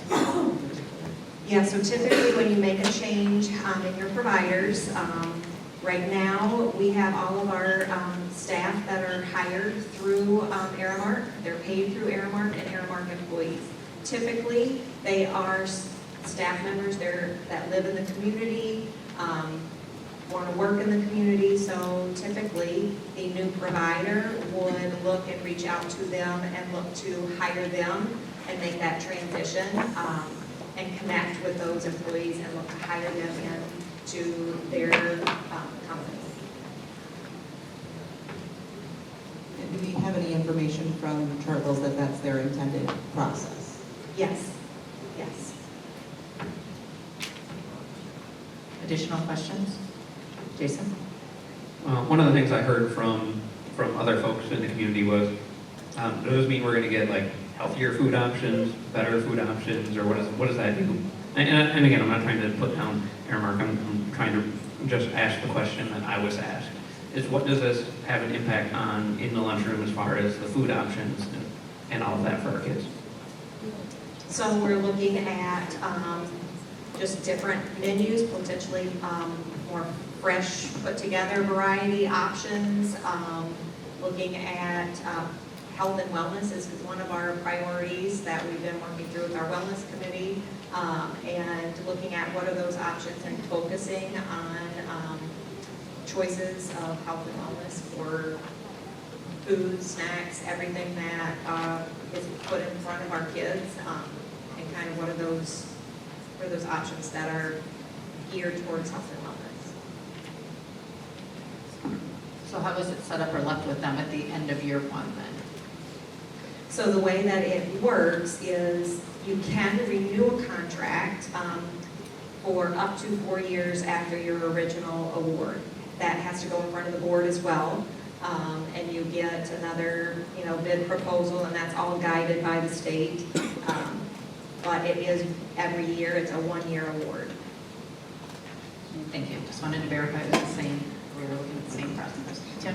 So it just seems to me, I know the way that the school lunch program is funded by the federal government is crazy. I've never seen anything like it. It doesn't make sense. We have extra money in that account. But I guess I'm looking for a little more on this and what's going to be the difference. You mentioned health and wellness. Give us an example as to how the program is going to change, where that extra money is going to be buying us something rather than just trading out one general food provider to another. So in the end, it's going to be based on once an actual, the new vendor comes in and performs to say what they're surveying and what their proposal was, comes to fruition. But in talking to various other districts that currently are using Chartwells and the recommendation. They were highly recommended from those districts. Several of them are right here in Kent County. And they had nothing but positive feedback, both on quality, what's being served, relationships, and they came highly recommended. We've been with Aramark for quite some time, 30 years? Yes. It's going to be a hard thing to see them go, in my opinion, but, yeah, I don't know where I stand on it. Maybe it would be helpful to speak to the process of evaluating the other two vendors. Obviously, we know Aramark well, so I want to speak to your site visits. So as part of the process, so when proposals came in, we also took our team and went to visit sites from the vendors that we currently aren't working with, and saw how they were in action, what food they were serving, how they worked with the districts that they were in. And so as part of that process too, we were able to see, hands-on, kind of what that looked like in districts before they were actually closed school. So school was still in session as well, and we were able to do that.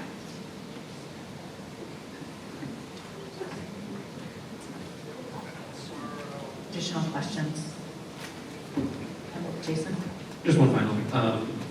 Chartwells is like a well-known and well-traveled company that's used in multiple districts around the state, right? Yes. Okay. Anything additional? All right, thank you. Appreciate it. All right, anything under other items? I have nothing at this point, especially in the interest of time, so I think we should keep moving. All right, thank you. At this point in time, we're going to move into 8, which are our action items. We have 8A, which is our final budget amendment resolution, 2023-2024. I will move that the board adopt the proposed 23-24 budget amendment resolution. I have a second. Second. Any further questions? Can I please have roll call? Sadie? Yes. Morris? Yes. Nichols? Yes. Isich, yes. Brandau? No. Weber Garcia? Yes. White? Yes. Motion carries. On to 8B, which is food service contract. I move that the board accept the competitive bid of Chartwells as the district's food service provider for the 2024-2025 school year. I have a second.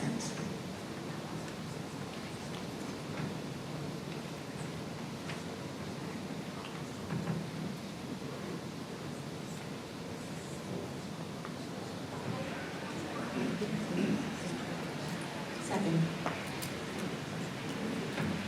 Any further discussion? I'm going to formally recuse myself from the vote, as I did in the discussion due to my wife. Thank you. We appreciate you stating that publicly. Can I have roll call, please? Isich? Yes. Nichols? No. Weber Garcia? Yes. Morris? No. Sadie? Yes. White? Yes.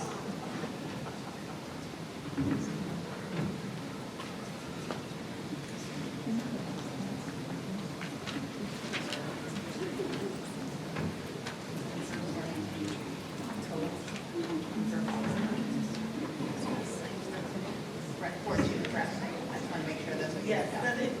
Okay, thank you. No, you're good. Thank you. Motion carries. On to 8C, budget adoption resolution 2024-2025.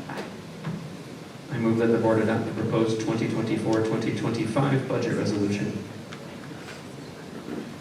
May I have a second?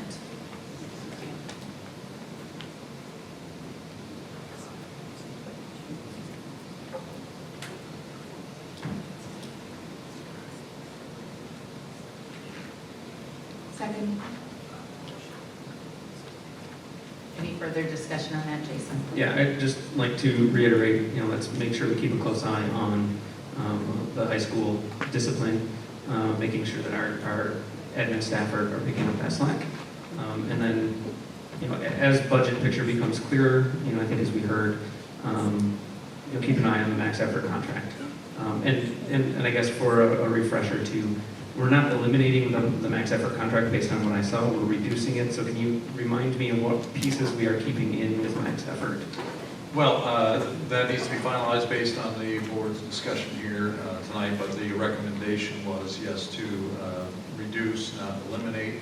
The portions that would be retained would be the ability for athletes to utilize max efforts services outside of the school day and in the summertime to continue their training year-round. So that would be the intent of that portion, and the rest of the portion we trimmed was the part that was the in-school class, where we also have a certified teacher who has worked with max effort trainers over the last couple of years. So that would be part being recommended for reduction.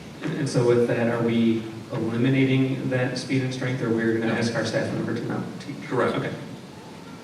And then again, I'm just kind of ask that we kind of keep an eye on that as the budget picture improves, and maybe think about what that looks like if we have a better budget picture soon.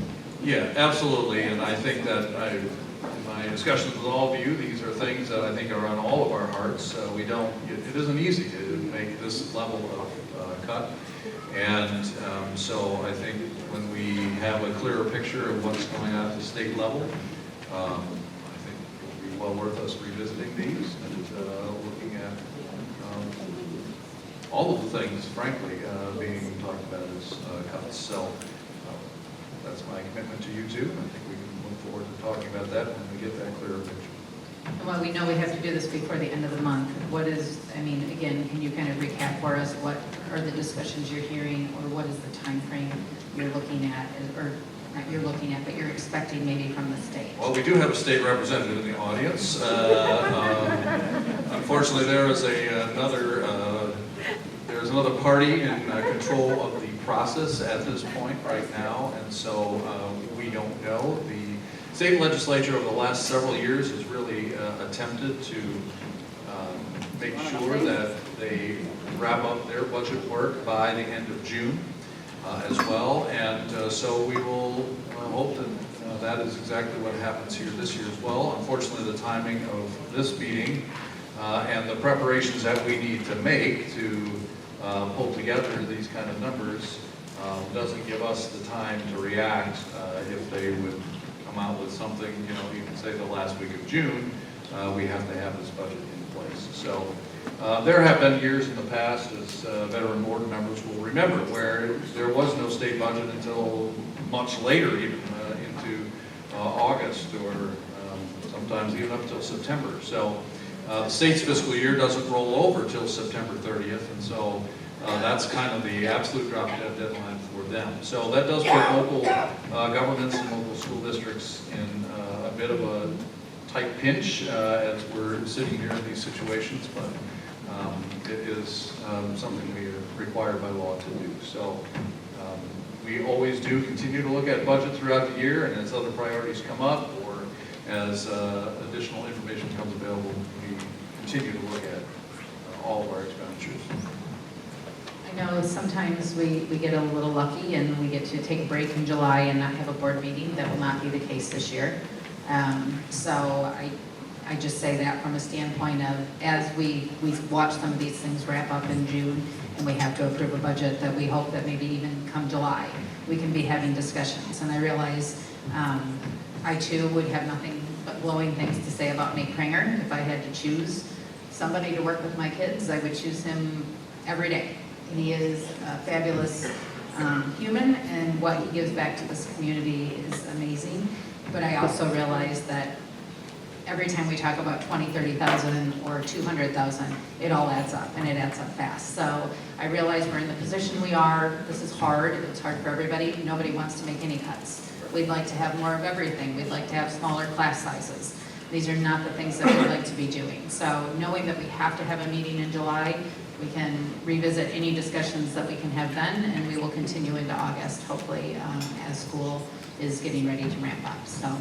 And I will keep the board updated as whatever we hear from Lansing, and just let you right up to speed with it, and we can really talk about the ramifications of what happens down there. Jennifer? So with that in mind, I understand that we'll be revisiting this, and I think that, it's important to the whole board that the community understand that we're trying to limit the cuts and, while being fiscally responsible, retaining as many of the services in all the different areas as possible. I understand the concern with max effort, and I think that we all echo that if we can figure out a way to keep it and potentially even grow that program, I think that we, can and will at the time when we're able to. That being said, I think that as far as the security officers go, the parapro, the dean of students, and our resource officer at Duncan, these are going to be positions that are difficult to refill should we cut them now and these people seek alternate employment, and then should we have the funds to restore those positions and need to find new individuals to fill them. These are individuals who spent a lot of time developing relationships and rapport with our students, and security is one of those topics that we have made a priority as a district and a community. And I would move that we amend the proposed motion to restore those positions now, and as we see where the money comes in July, consider if other cuts have to be made that cannot make up for this. I'd like to further table the consideration of the security positions, given the value of the relationships that those particular employees have formed. We know that this is a difficult time, but I would like to just amend that motion to approve the majority of that budget just with restoring security for nothing.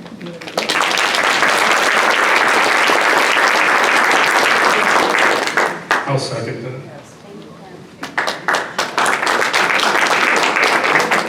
the dollar amount be that now we are in the deficit of if we add those back in, Jennifer? You know? I don't remember off the top of my head.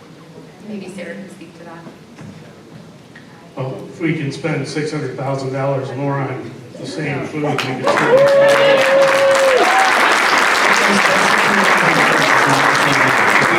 $600,000, we don't get $600,000 more I to buy understand a it's security the point officer. and the principle behind the decision. I mean, I get that too, but I mean, it's apples and oranges. I mean, we save that $600,000, it's not gonna get us 4 more security guards. Let me just make sure. If it did, I would be right there with you Okay. and 100%. Can we hold it for 1 second, please? Let me just make sure that I understand. So the request would be, is to amend it, to add back in the safety and security piece, right? Yes. At the middle school? Okay. And then revisit that in July? Yes. With the intent that if we need to make that decision to cut then, that we would relook at that. I would like to relook at other areas we can make up that income and table the discussion on security for the next meeting. Okay. And if I may amend that friendly to restore the funding for max efforts. Okay.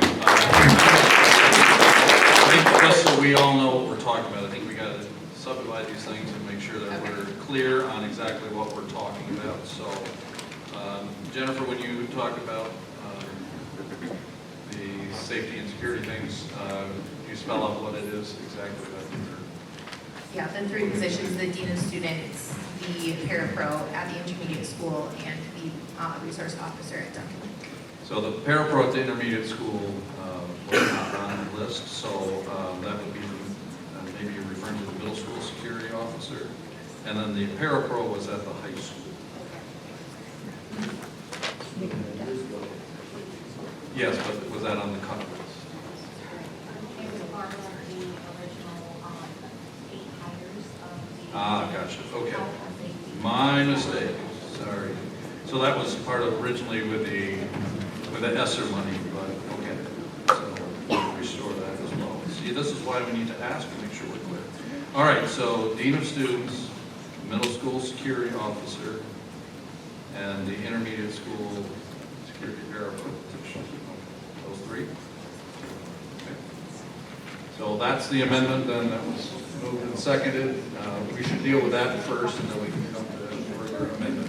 Unless there's an acceptance of a friendly amendment that can be added to this. Yeah, well, that would, should come from the person making the motion. Before we go into voting or roll call, can we look at what financial impact that has by adding those back in? Can we talk about it? Yep. So I'm trying to call this up right now, and then Sarah, if you could verify as well. I haven't done it.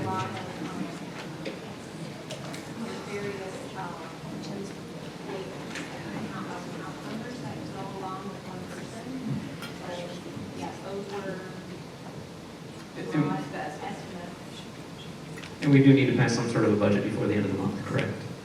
We do. So we have to vote on something.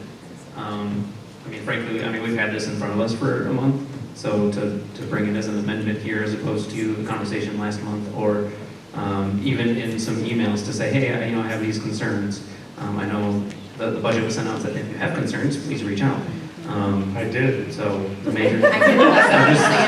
And again, we don't have the chance to have the conversation until we're at the meeting, sitting at the board table. Or else would we have them? Last month, or the board workshop, or any other time. So I brought it up at both of those places. you brought up that we have concerns about security, and I think we all do. But as far as amending the budget to this point, so that we're not here waiting for people to add on their calculators, is all that I'm asking. We've had multiple conversations about this to be able to say, hey, I don't want to cut these positions, keep them, and run the numbers. Because the other thing that we did too is we also directed them to maintain a 13% fund balance, right? So that means if we're going to hold true to both things, that now we're going to have a couple $100,000 give or take that need to be cut from somewhere else to hold to that 13%, and that's. This budget is short on the fund balance. It doesn't reach the 13%. I would like to add though, it is a little bit confusing because when we were at the workshop, I felt like Tim and Jennifer were proposing making bigger cuts so we don't have to come back. So now it's a little bit more confusing. I do understand the security part of it because that's the same thing that I have concern about. But I think the dean of students as an admin position, which is the thing we're all saying we need to cut back on administrative roles. Now it's like mixed messaging that we waited until the last second, like, it's difficult for a cabinet.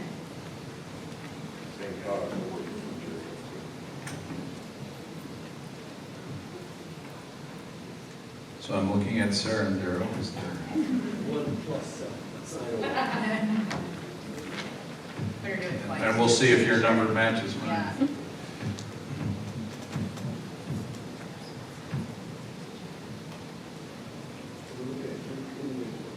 Yeah. Yes, the motion was for Dean of Students, Middle School Security Officer, and Intermediate School. 230. Sorry, I'm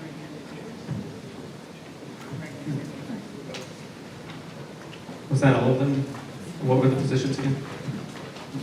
Dean of Students, Middle School Security Officer, and Intermediate School Parapro. Didn't we have a high school para on the chopping block too? There is a high school para on the chopping block, but that's what I understood. It was more directed toward the intermediate school security parapro. And that's why I tried to clarify that on the amendment there. So.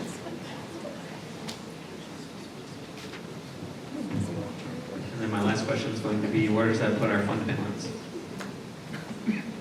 Rough math.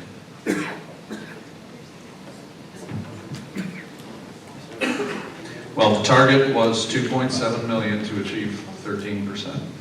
And that was the directive we were given. So the 2.7 million minus 232 puts us shy of that. So we're going to be under a 13% fund balance. I don't know what that number would be. The proposed budget currently is at 11.6, so we're already below fund balance. Well, that's the proposed budget as of, if you were to use the calculation as of right now with the revised budget that for the current year, but as was mentioned in the presentation, with the 5-year average of how we move between our final budget revision and the final audit, We typically recover back to what would be all of that position. So that's why that what you show there is 11 point whatever, is 13 if we try to use that 5-year average. I understand what you're saying. We're looking at the third column for comparison right now in the bridge report. I'm sorry, budget comparison. Yes.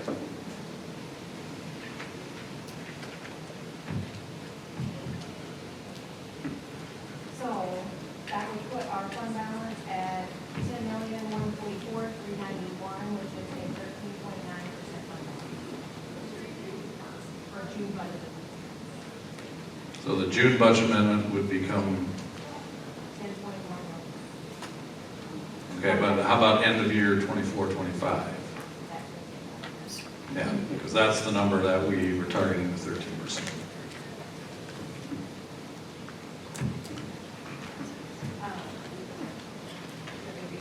Calculate estimate audit. Yeah, off of the, what we did before. No pressure.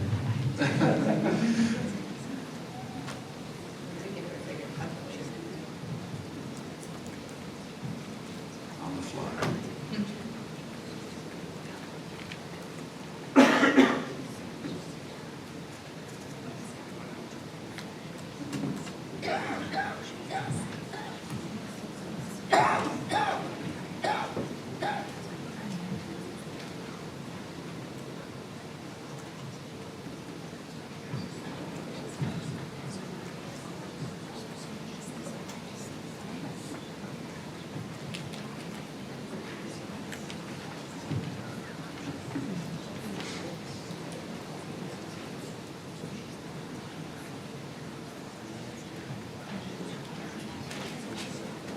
Estimated audit will be $11.1 million at 15.2% fund balance. Okay. Or estimated audit. Yep.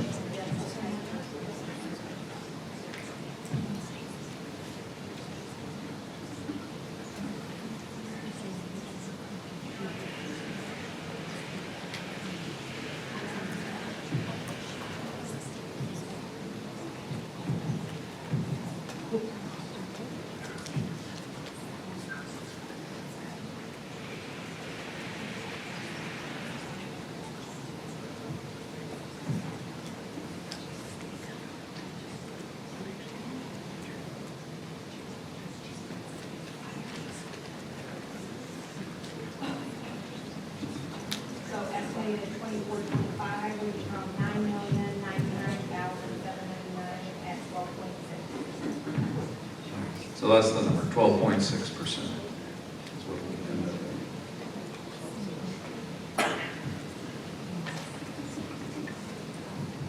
Questions, would you have to amend our policy?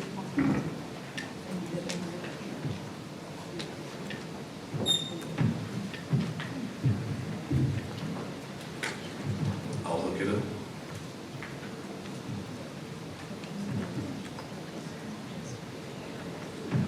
Michelle, would you be able to look that up? I'm on a different computer.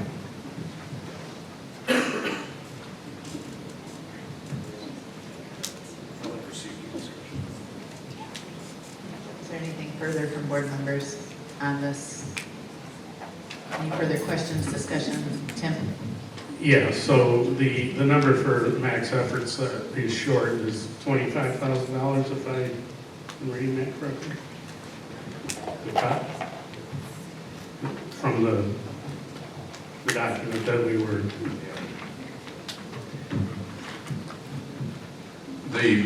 The proposed reduction was 50, leaving 25. But again, that was a number that, as we proceeded through the whole budget process from the state and all, we were going to work on that number as we saw what happened at the state level. okay.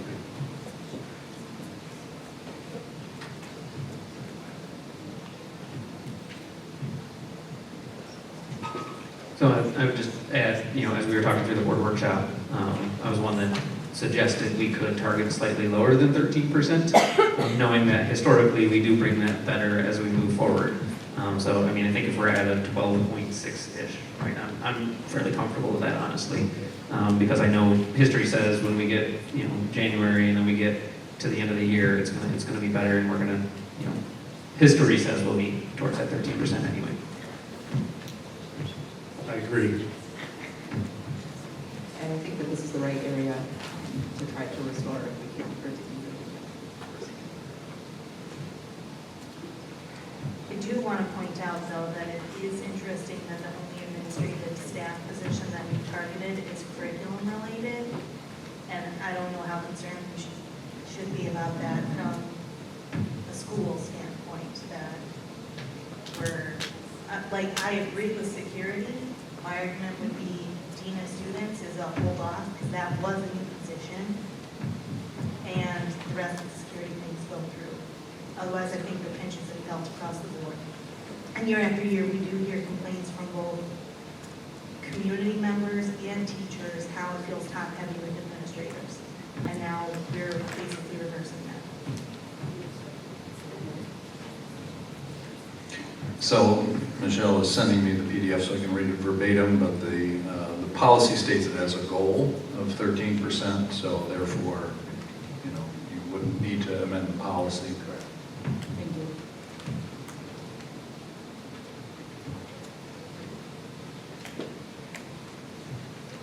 So right now, as it stands, I have the motion on the table, which is to amend the budget as brought to us by adding back in the dean of students, the middle school security, and the other Intermediate school. Intermediate, okay.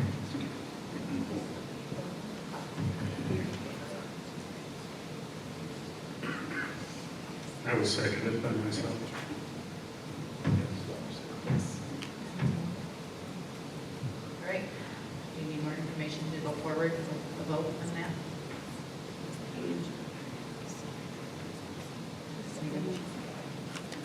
You're okay. All right. Can I please have roll call on the amended? Okay. On the amendment itself. Barbara Garcia, Yes. Sadoo, Yes. Brandau, Yes. Morris, Yes. Isich, no, Nichols, Yes. White. Yes, motion carries.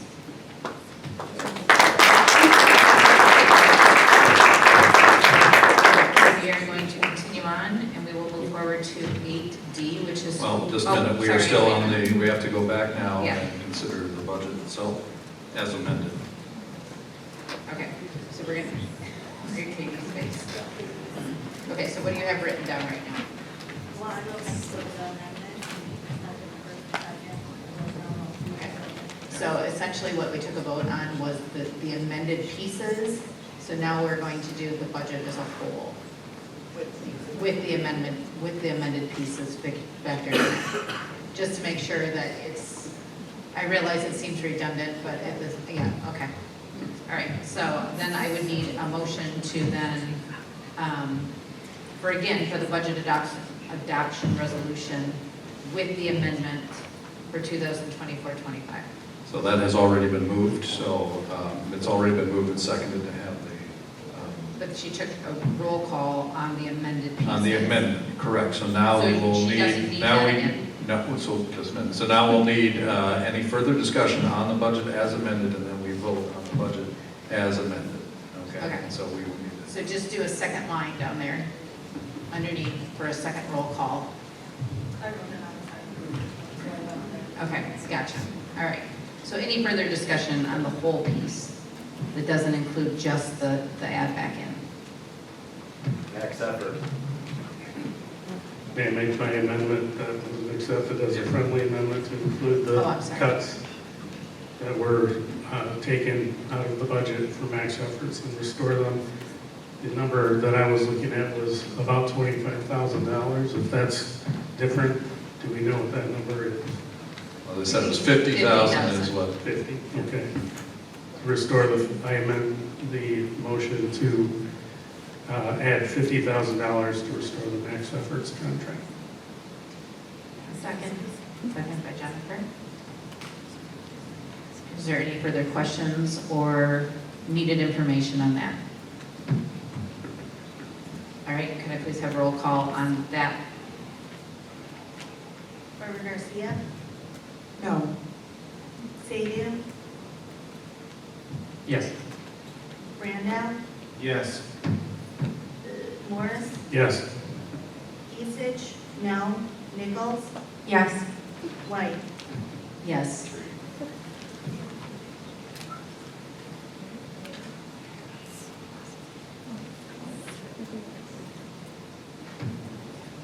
Okay, now we're doing the budget as a whole with those included. Okay, we just need roll call on it. We don't have to have a discussion. If there is further discussion, I would like to add one final. sure, please. I'm sitting here, we had a lot of time and opportunities, and we all had our wish list of what we would hope would be cut. But it is worrisome and bothersome that people who were claiming financial responsibility a few weeks ago now are adding back everything else except for educational pieces. We made arguments that our school was not a care facility, so we should cut nurses. However, we're adding back sports and security. If we are not a care facility, why is security and sports for full wellness something we're considering? I would like an answer to that.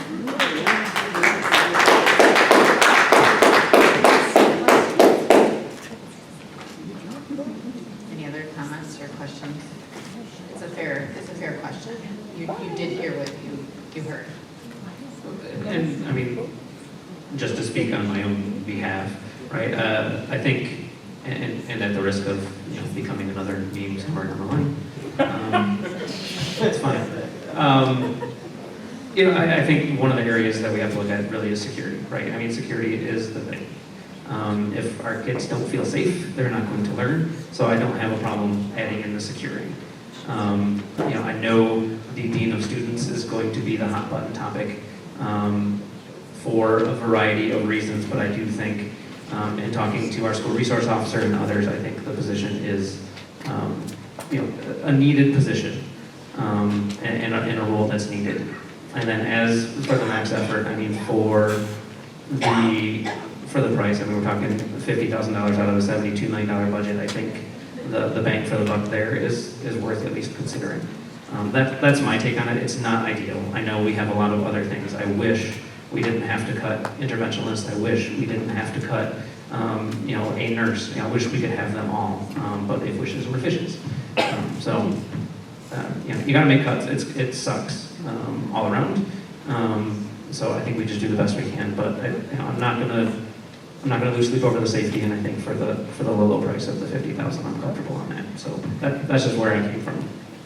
No, I do agree with that. I did make an argument about security when we were doing the workshop, but I would be remiss if I didn't point out wanting to add back administrative staff and other things that are considered extras while everyone else is hurting.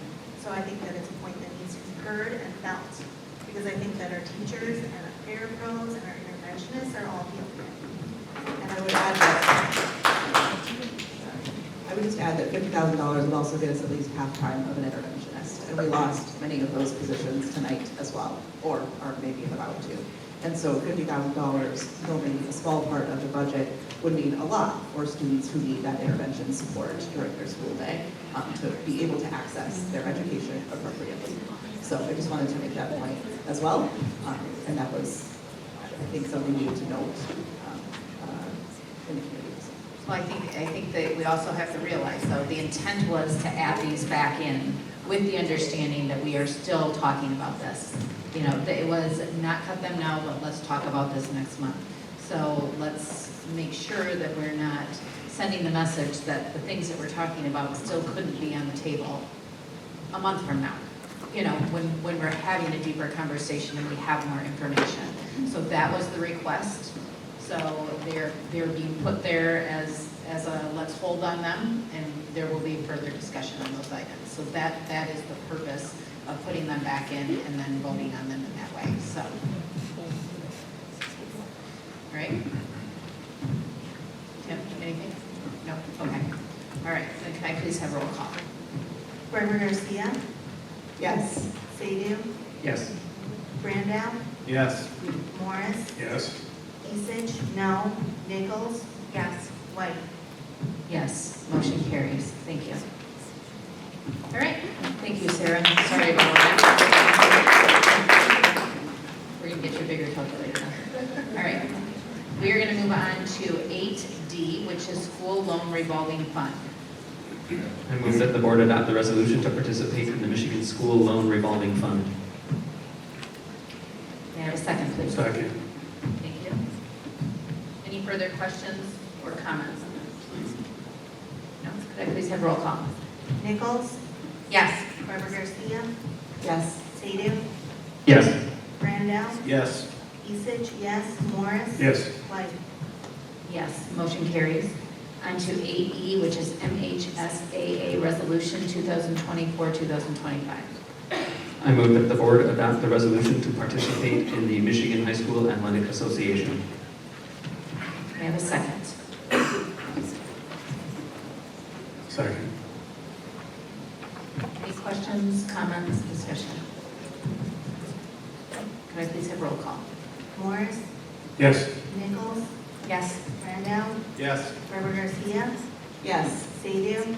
Yes. Isich, yes. White? Yes, motion carries.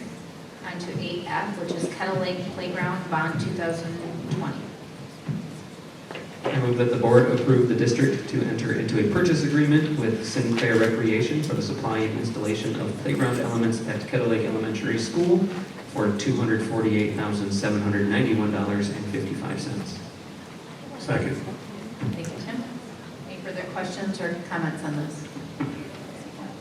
All right, can I please have roll call? Randall? Yes. Isich, yes. Morris? Yes. Nichols? Yes. Sadoo? Yes. Barbara Garcia? Yes. White? Yes, motion carries. On to 8G, which is Kettle Lake Classroom Storage Bond 2020. I move that the board approve the purchase of Luxor storage units for Kettle Lake Elementary School from the Furniture Group LLC for $54,330. I have a second. Second. Thank you. Any further questions? Comments? Please have roll call. Sadoo? Yes. Morris?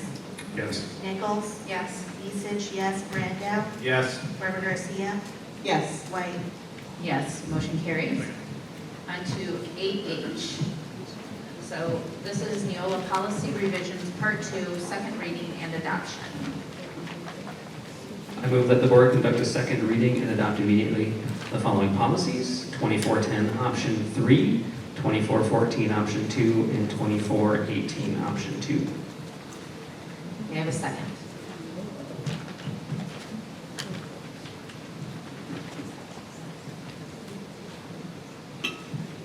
May I recommend an amendment to the motion? We need a second on the Second. motion first, and then we can move to that. Second. All right, I have a second on that motion. So just for some context to all of this, this is a policy that we pulled with the intent of having further discussion on because there were questions on it and there was more information needed. So we did some digging.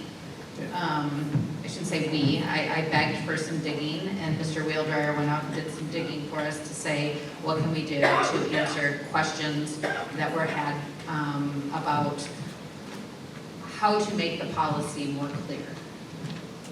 Yeah, and if I could just recap this for the benefit of those who haven't been with us at every meeting, our Neola policy provider had a decision to make when the state rescinded the law that had been in place for some years now about forbidding school staff from doing any kind of referrals or assistance of abortion. And so the state in the past year rescinded that law, and therefore our policy that was based on that law no longer had standing. And so we had to do something with it.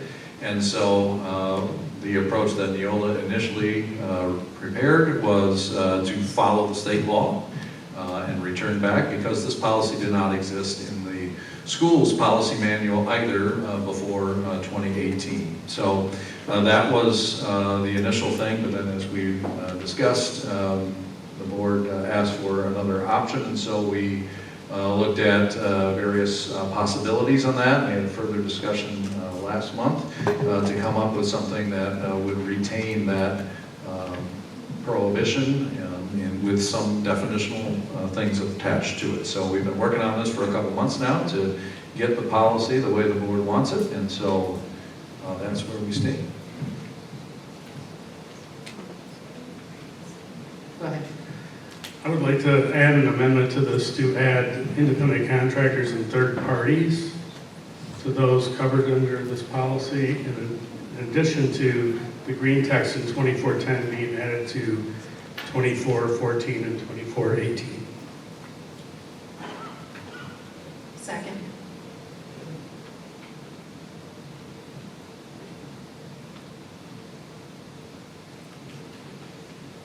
I'm not sure, so you're suggesting, okay, is it two things you're suggesting then? Okay, so in option 3, it would be to, or in all 3 of them, where are we adding the independent contractors and so on, and where are we putting the it? first paragraph, privet, where it mentions employee of the board, I'd like to also add independent contractor and third party, who is not a parent or legal guardian.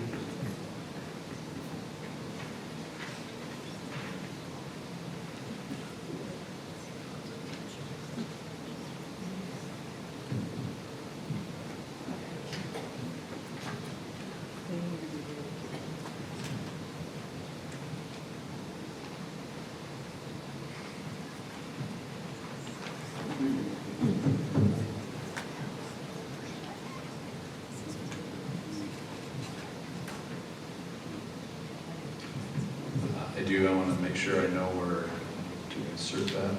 So, gotta pull it up.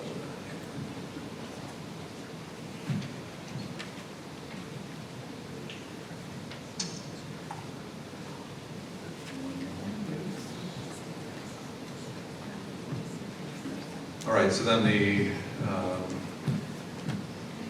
line would read, because right now it says any school official, member of the Board of Education, or employee of the board. So then you would strike the "or" and continue on with that listing to say independent contractor or third party. Okay, I think I have that clear. And then your amendment was to include that as well in 2414 and 2418. As well as the green text found on page 20, or on policy proposal number 3, 2410. Okay, can we subdivide those just for ease of me tracking them? Come back to it again here. It's just so if we look at 2414, if you can pull that up, I'm not sure where that. Okay, so with that insertion of these 2 additional classes of people, then where are you looking to include that in the second? No. All right, that was just for 2014. Only for 2410. The insertion of those, right? I would like the definitions that are in 2410 to also be added to 2414 and 2418. Okay, but so the independent contractor and third party vendor only would be in 2410? And 2414. Yeah, okay, so exactly. So that's what I'm trying to establish is, so in 2414, then trying to find the place that insertion would go. So are you looking, it would look like, then to me, that would go in the second paragraph, second sentence. Is that, Can I make you would do the same thing? Yeah. Could I make a suggestion for our amendment maker? Could we just reference policy 2410 for the definitions to simplify the subsequent policies? I don't know for it. So let me, I think by implication, exactly what happens here is 2410 is the governing policy, and it would cover all of those things, including the definitions. So just as in earlier, like in the bylaws of the board, there is a list of definitions, and those don't therefore need to be restated throughout the rest of the policy book. I mean, I'm no lawyer or policy expert, but it would seem to me that that would covered because 2414 moves on to talk about other items, primarily about in the curriculum and so on, but that would already be subordinate to, all of our employees would already be covered by 2410. So, I mean, we can add it if you want, but I just think it becomes redundant. I think the spirit of the idea should be reviewed by legal anyway, so maybe there's other ways of doing this, but the intent is to add third parties and independent contractors into all three policies. Okay, so that's why I was kind of asking if we could subdivide the amendment here. So let's recap. In 2414, then we would be adding it to the second sentence of the second paragraph. Is that correct?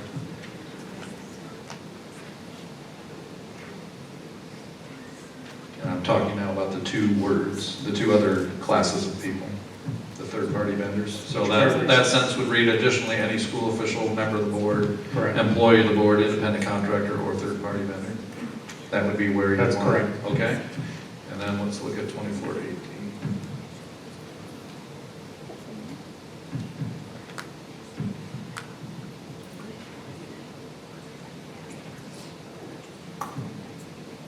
You gotta find where those things are listed here.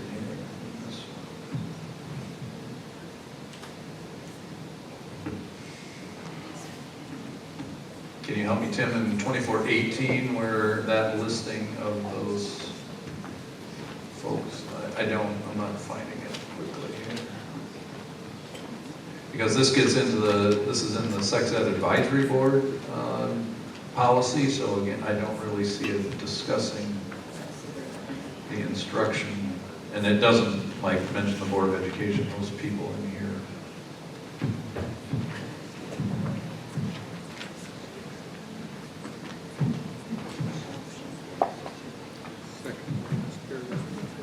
I think it would be in the second page, second from the bottom of the page, paragraph where it mentions no person shall dispense or otherwise dispense. Okay, got it. Thank you. So it would be in the second sentence of that paragraph.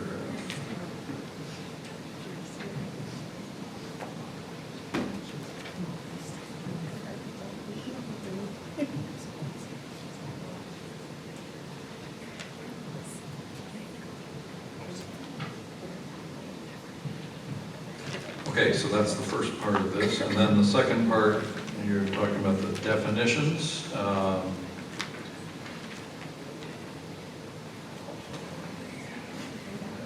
Second.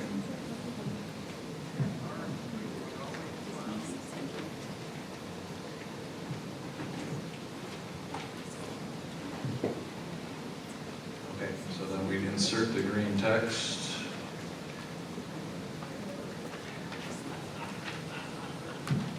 So 2414, the insertion of green text, you would say would come where after the second paragraph of that policy? Yeah. Yep. Okay. And then 2418.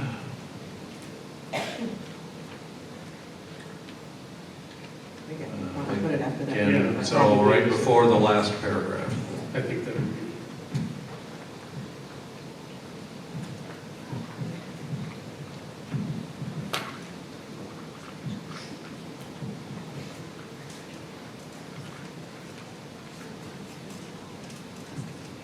Okay, I think I've captured the amendment now.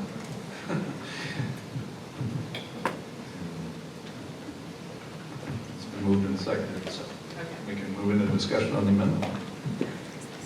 Discussion. All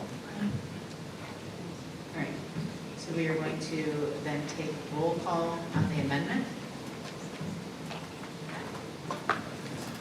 Isich, yes. Brandau? Yes. Nichols? Yes. Barbara Garcia?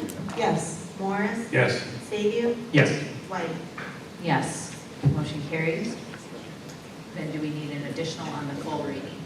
I would like to make an additional amendment to the second paragraph of option 3 on 2410.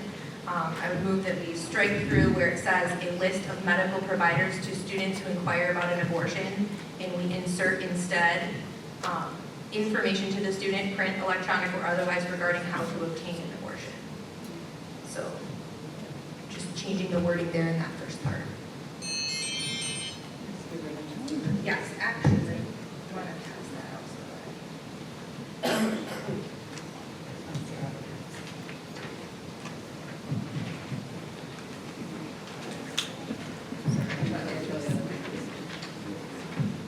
And thank you, Dirk, for preparing that for me with the green and the red.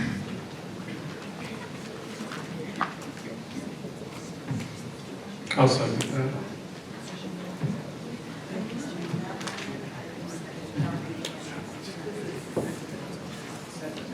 Is the green. Yeah. So my proposed amendment is that we would strike out the red and instead replace it with the green.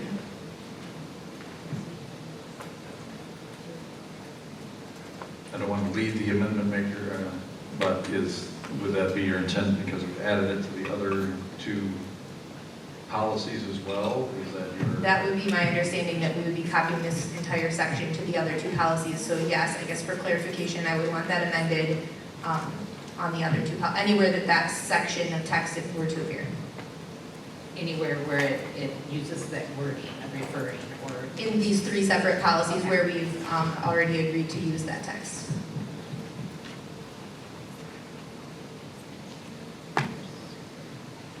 Okay.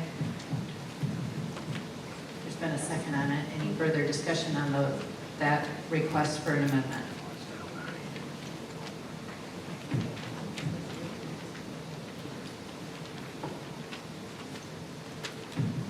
Are you good in reviewing, Kate? Okay. So then I would just need to have roll call on that amendment. Please. Isich, yes. Brandau? Yes. Nichols? Yes. Barbara Garcia? Yes. Morris? Yes. Sadoo? Yes. White? Yes. That motion carries for that.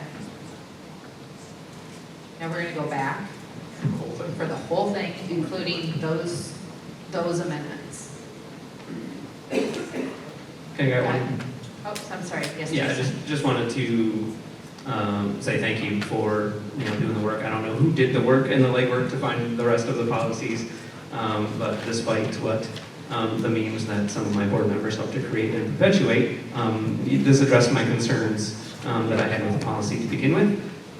So I appreciate the work and time and effort that went into it, and I'm glad we came to the spot. Thank you. Any other questions? You can rest assured your board members have better things on their hands to do than do what you use. So, do it. All right. I mean, the computer that was used in the meme, or Okay, the fact that board let's- members liked the posts? Yeah, I had a Guys. member of the public ask to see the policy, so I shared it with them. And what happened after that happened, so. Okay. Can we move forward to roll call, please? Thank you. Isich, yes. Brandau? Yes. Nichols? Yes. Barbara Garcia? Yes. Morris? Yes. Sadoo? Yes. White? Yes, motion carries.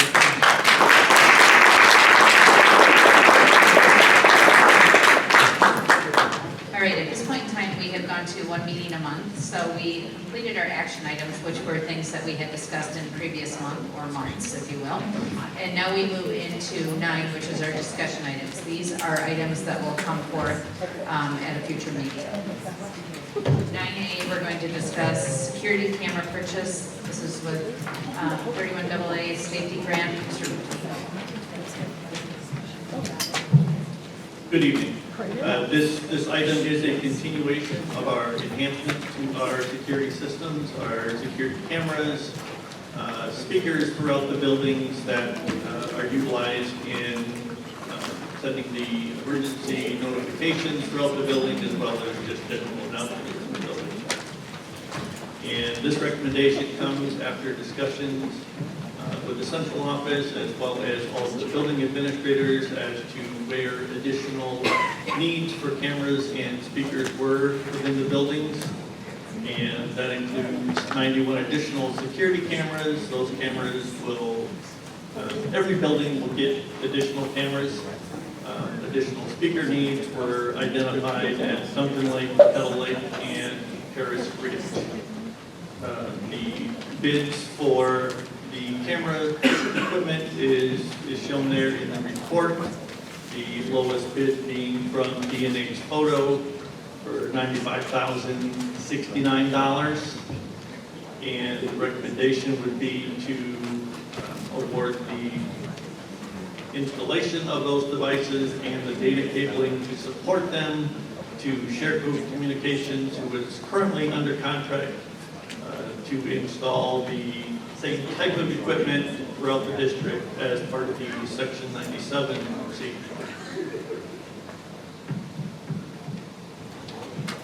Do you have any questions? Yeah. Just for clarification, are these new cameras, it says to cover dead zones, are we also replacing any outdated cameras, or are they all new locations? It is a combination of adding cameras in locations that do not currently have coverage, and it is replacing some aging cameras as well.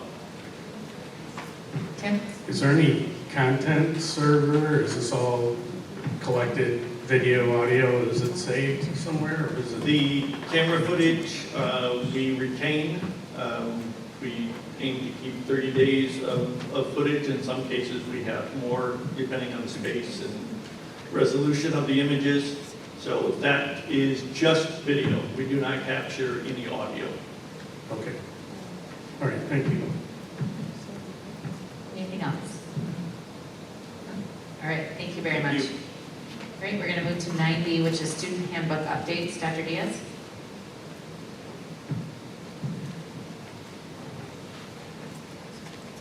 Good evening. Apparently I know how to clear out a room though. Try not to take that personal.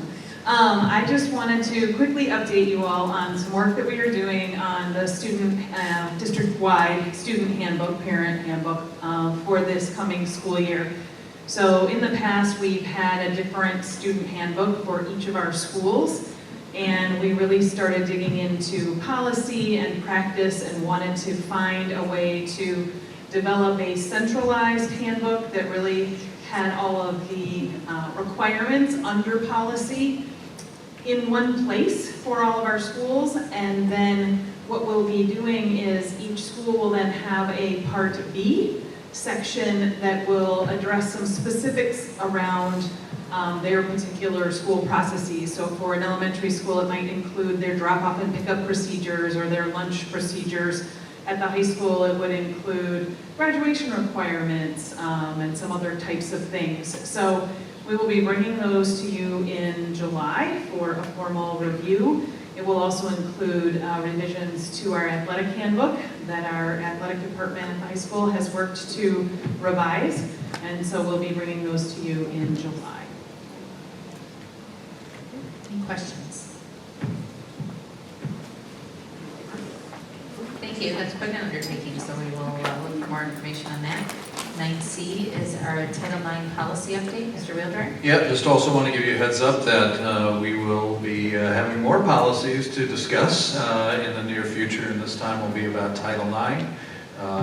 The federal government, U.S. Department of Education, issued new regulations regarding Title IX. Those have been being reviewed really for the last 2 years. And they were recently adopted officially at the end of April. So Neola has been reviewing the, I think they said 1,500 pages of regulation that's involved in that. And they have been working to distill it down into a policy. So our admin team sat in on a webinar today to, as they began to introduce that. Then they rolled that latest policy out to us earlier today, so I have not looked at it yet, but letting you know that that will be coming as well.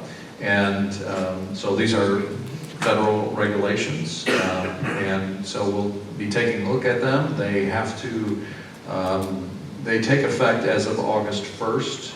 And so we will be on a relatively limited time frame again to look at those so that we have things set for the next school year. So they did not leave us a ton of time with that tight time frame. So we'll just giving you a heads up right now that that is coming, and we'll have further discussion on it the next month.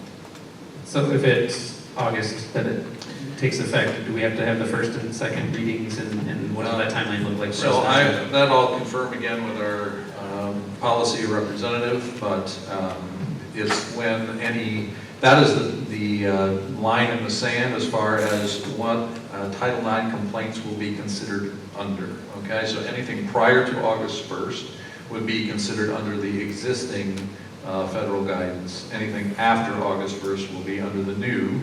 And so there may be the ability for us to consider it at our regular August meeting, and then would therefore be working forward, but it would probably be preferable to do it before August 1st. But obviously that we don't have much time, so that would presuppose we'd have a couple of meetings in July, which none of us are very excited about. So that's one of the things that as I review this with our policy advisor, that's one of the questions I have on my mind too. So. Anything additional in discussion items? Did you have a question on that? I did. So just, watching this in the news, it sounds like there's some legal battles being fought across the country in other states. I haven't seen any details particularly regarding Michigan schools.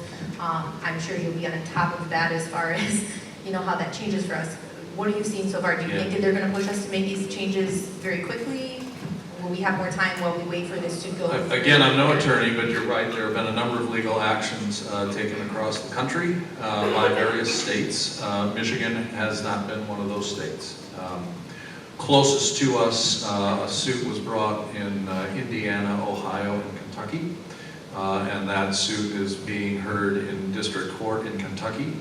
So, at this point, that only governs those states in which that have been a party to those suits. So at this stage, because Michigan has not brought it, Michigan remains under the new guidance, and so we have to move forward at this point as if that's happening in August, but then go from there.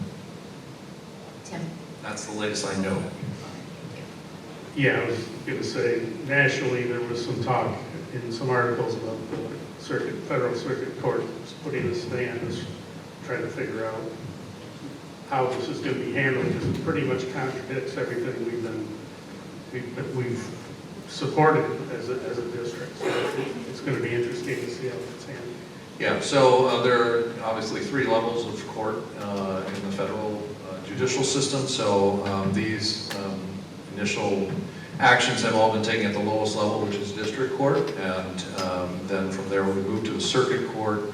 And as was mentioned by one of our public speakers tonight, we are part of the circuit court, the second level that governs Indiana, Ohio, Kentucky, and Michigan. So we'll see if and when it gets to that point, but knowing the speed of judicial activity, the likelihood it gets through by August, I don't know. I'm just not sure. I'm not that much of a lawyer. Anything else on that?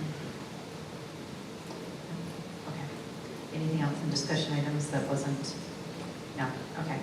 Under 10, we have board comments. I just want to make everybody aware that board members, that MASB evaluation and the Radar reliability training, we all have to go through this training. We need to do that every 3 years that we have to do that, and that was put into place starting for this September. We have to have it done by September 1, correct? Mm-hmm. Yes. So I am going to gather some information. I will work with Michelle to see if we can firm up a date. We will all need to be present for that because every person that's going to participate in the superintendent eval has to take this training. So please look for some information on that. We need to make that a priority to get that done so that we're all headed in the right direction together. Anything else on that? No? Okay. Quick question on that. Is that like we're all going to get together and train together, or is it like a web training? Okay. No, the goal is to get together and do it together. So. Yeah, there's an element of which you're all supposed to receive it together so that your rating comes from the same kind of basis as far as your understanding of the various pieces. Yeah. All right. We're all good. I just need Yeah, oh, Jason? I just wanted one additional comment and then just to thank whoever set all of this stuff up. I'm sure it was a team of people, but thank everyone who set us all up in here. It's really appreciated. Absolutely, thank you. All right, I just need a motion to adjourn. Motion to adjourn. Second? Second. All in favor, say aye. Aye. Any opposed? All right, thank you, everyone. Have a good night.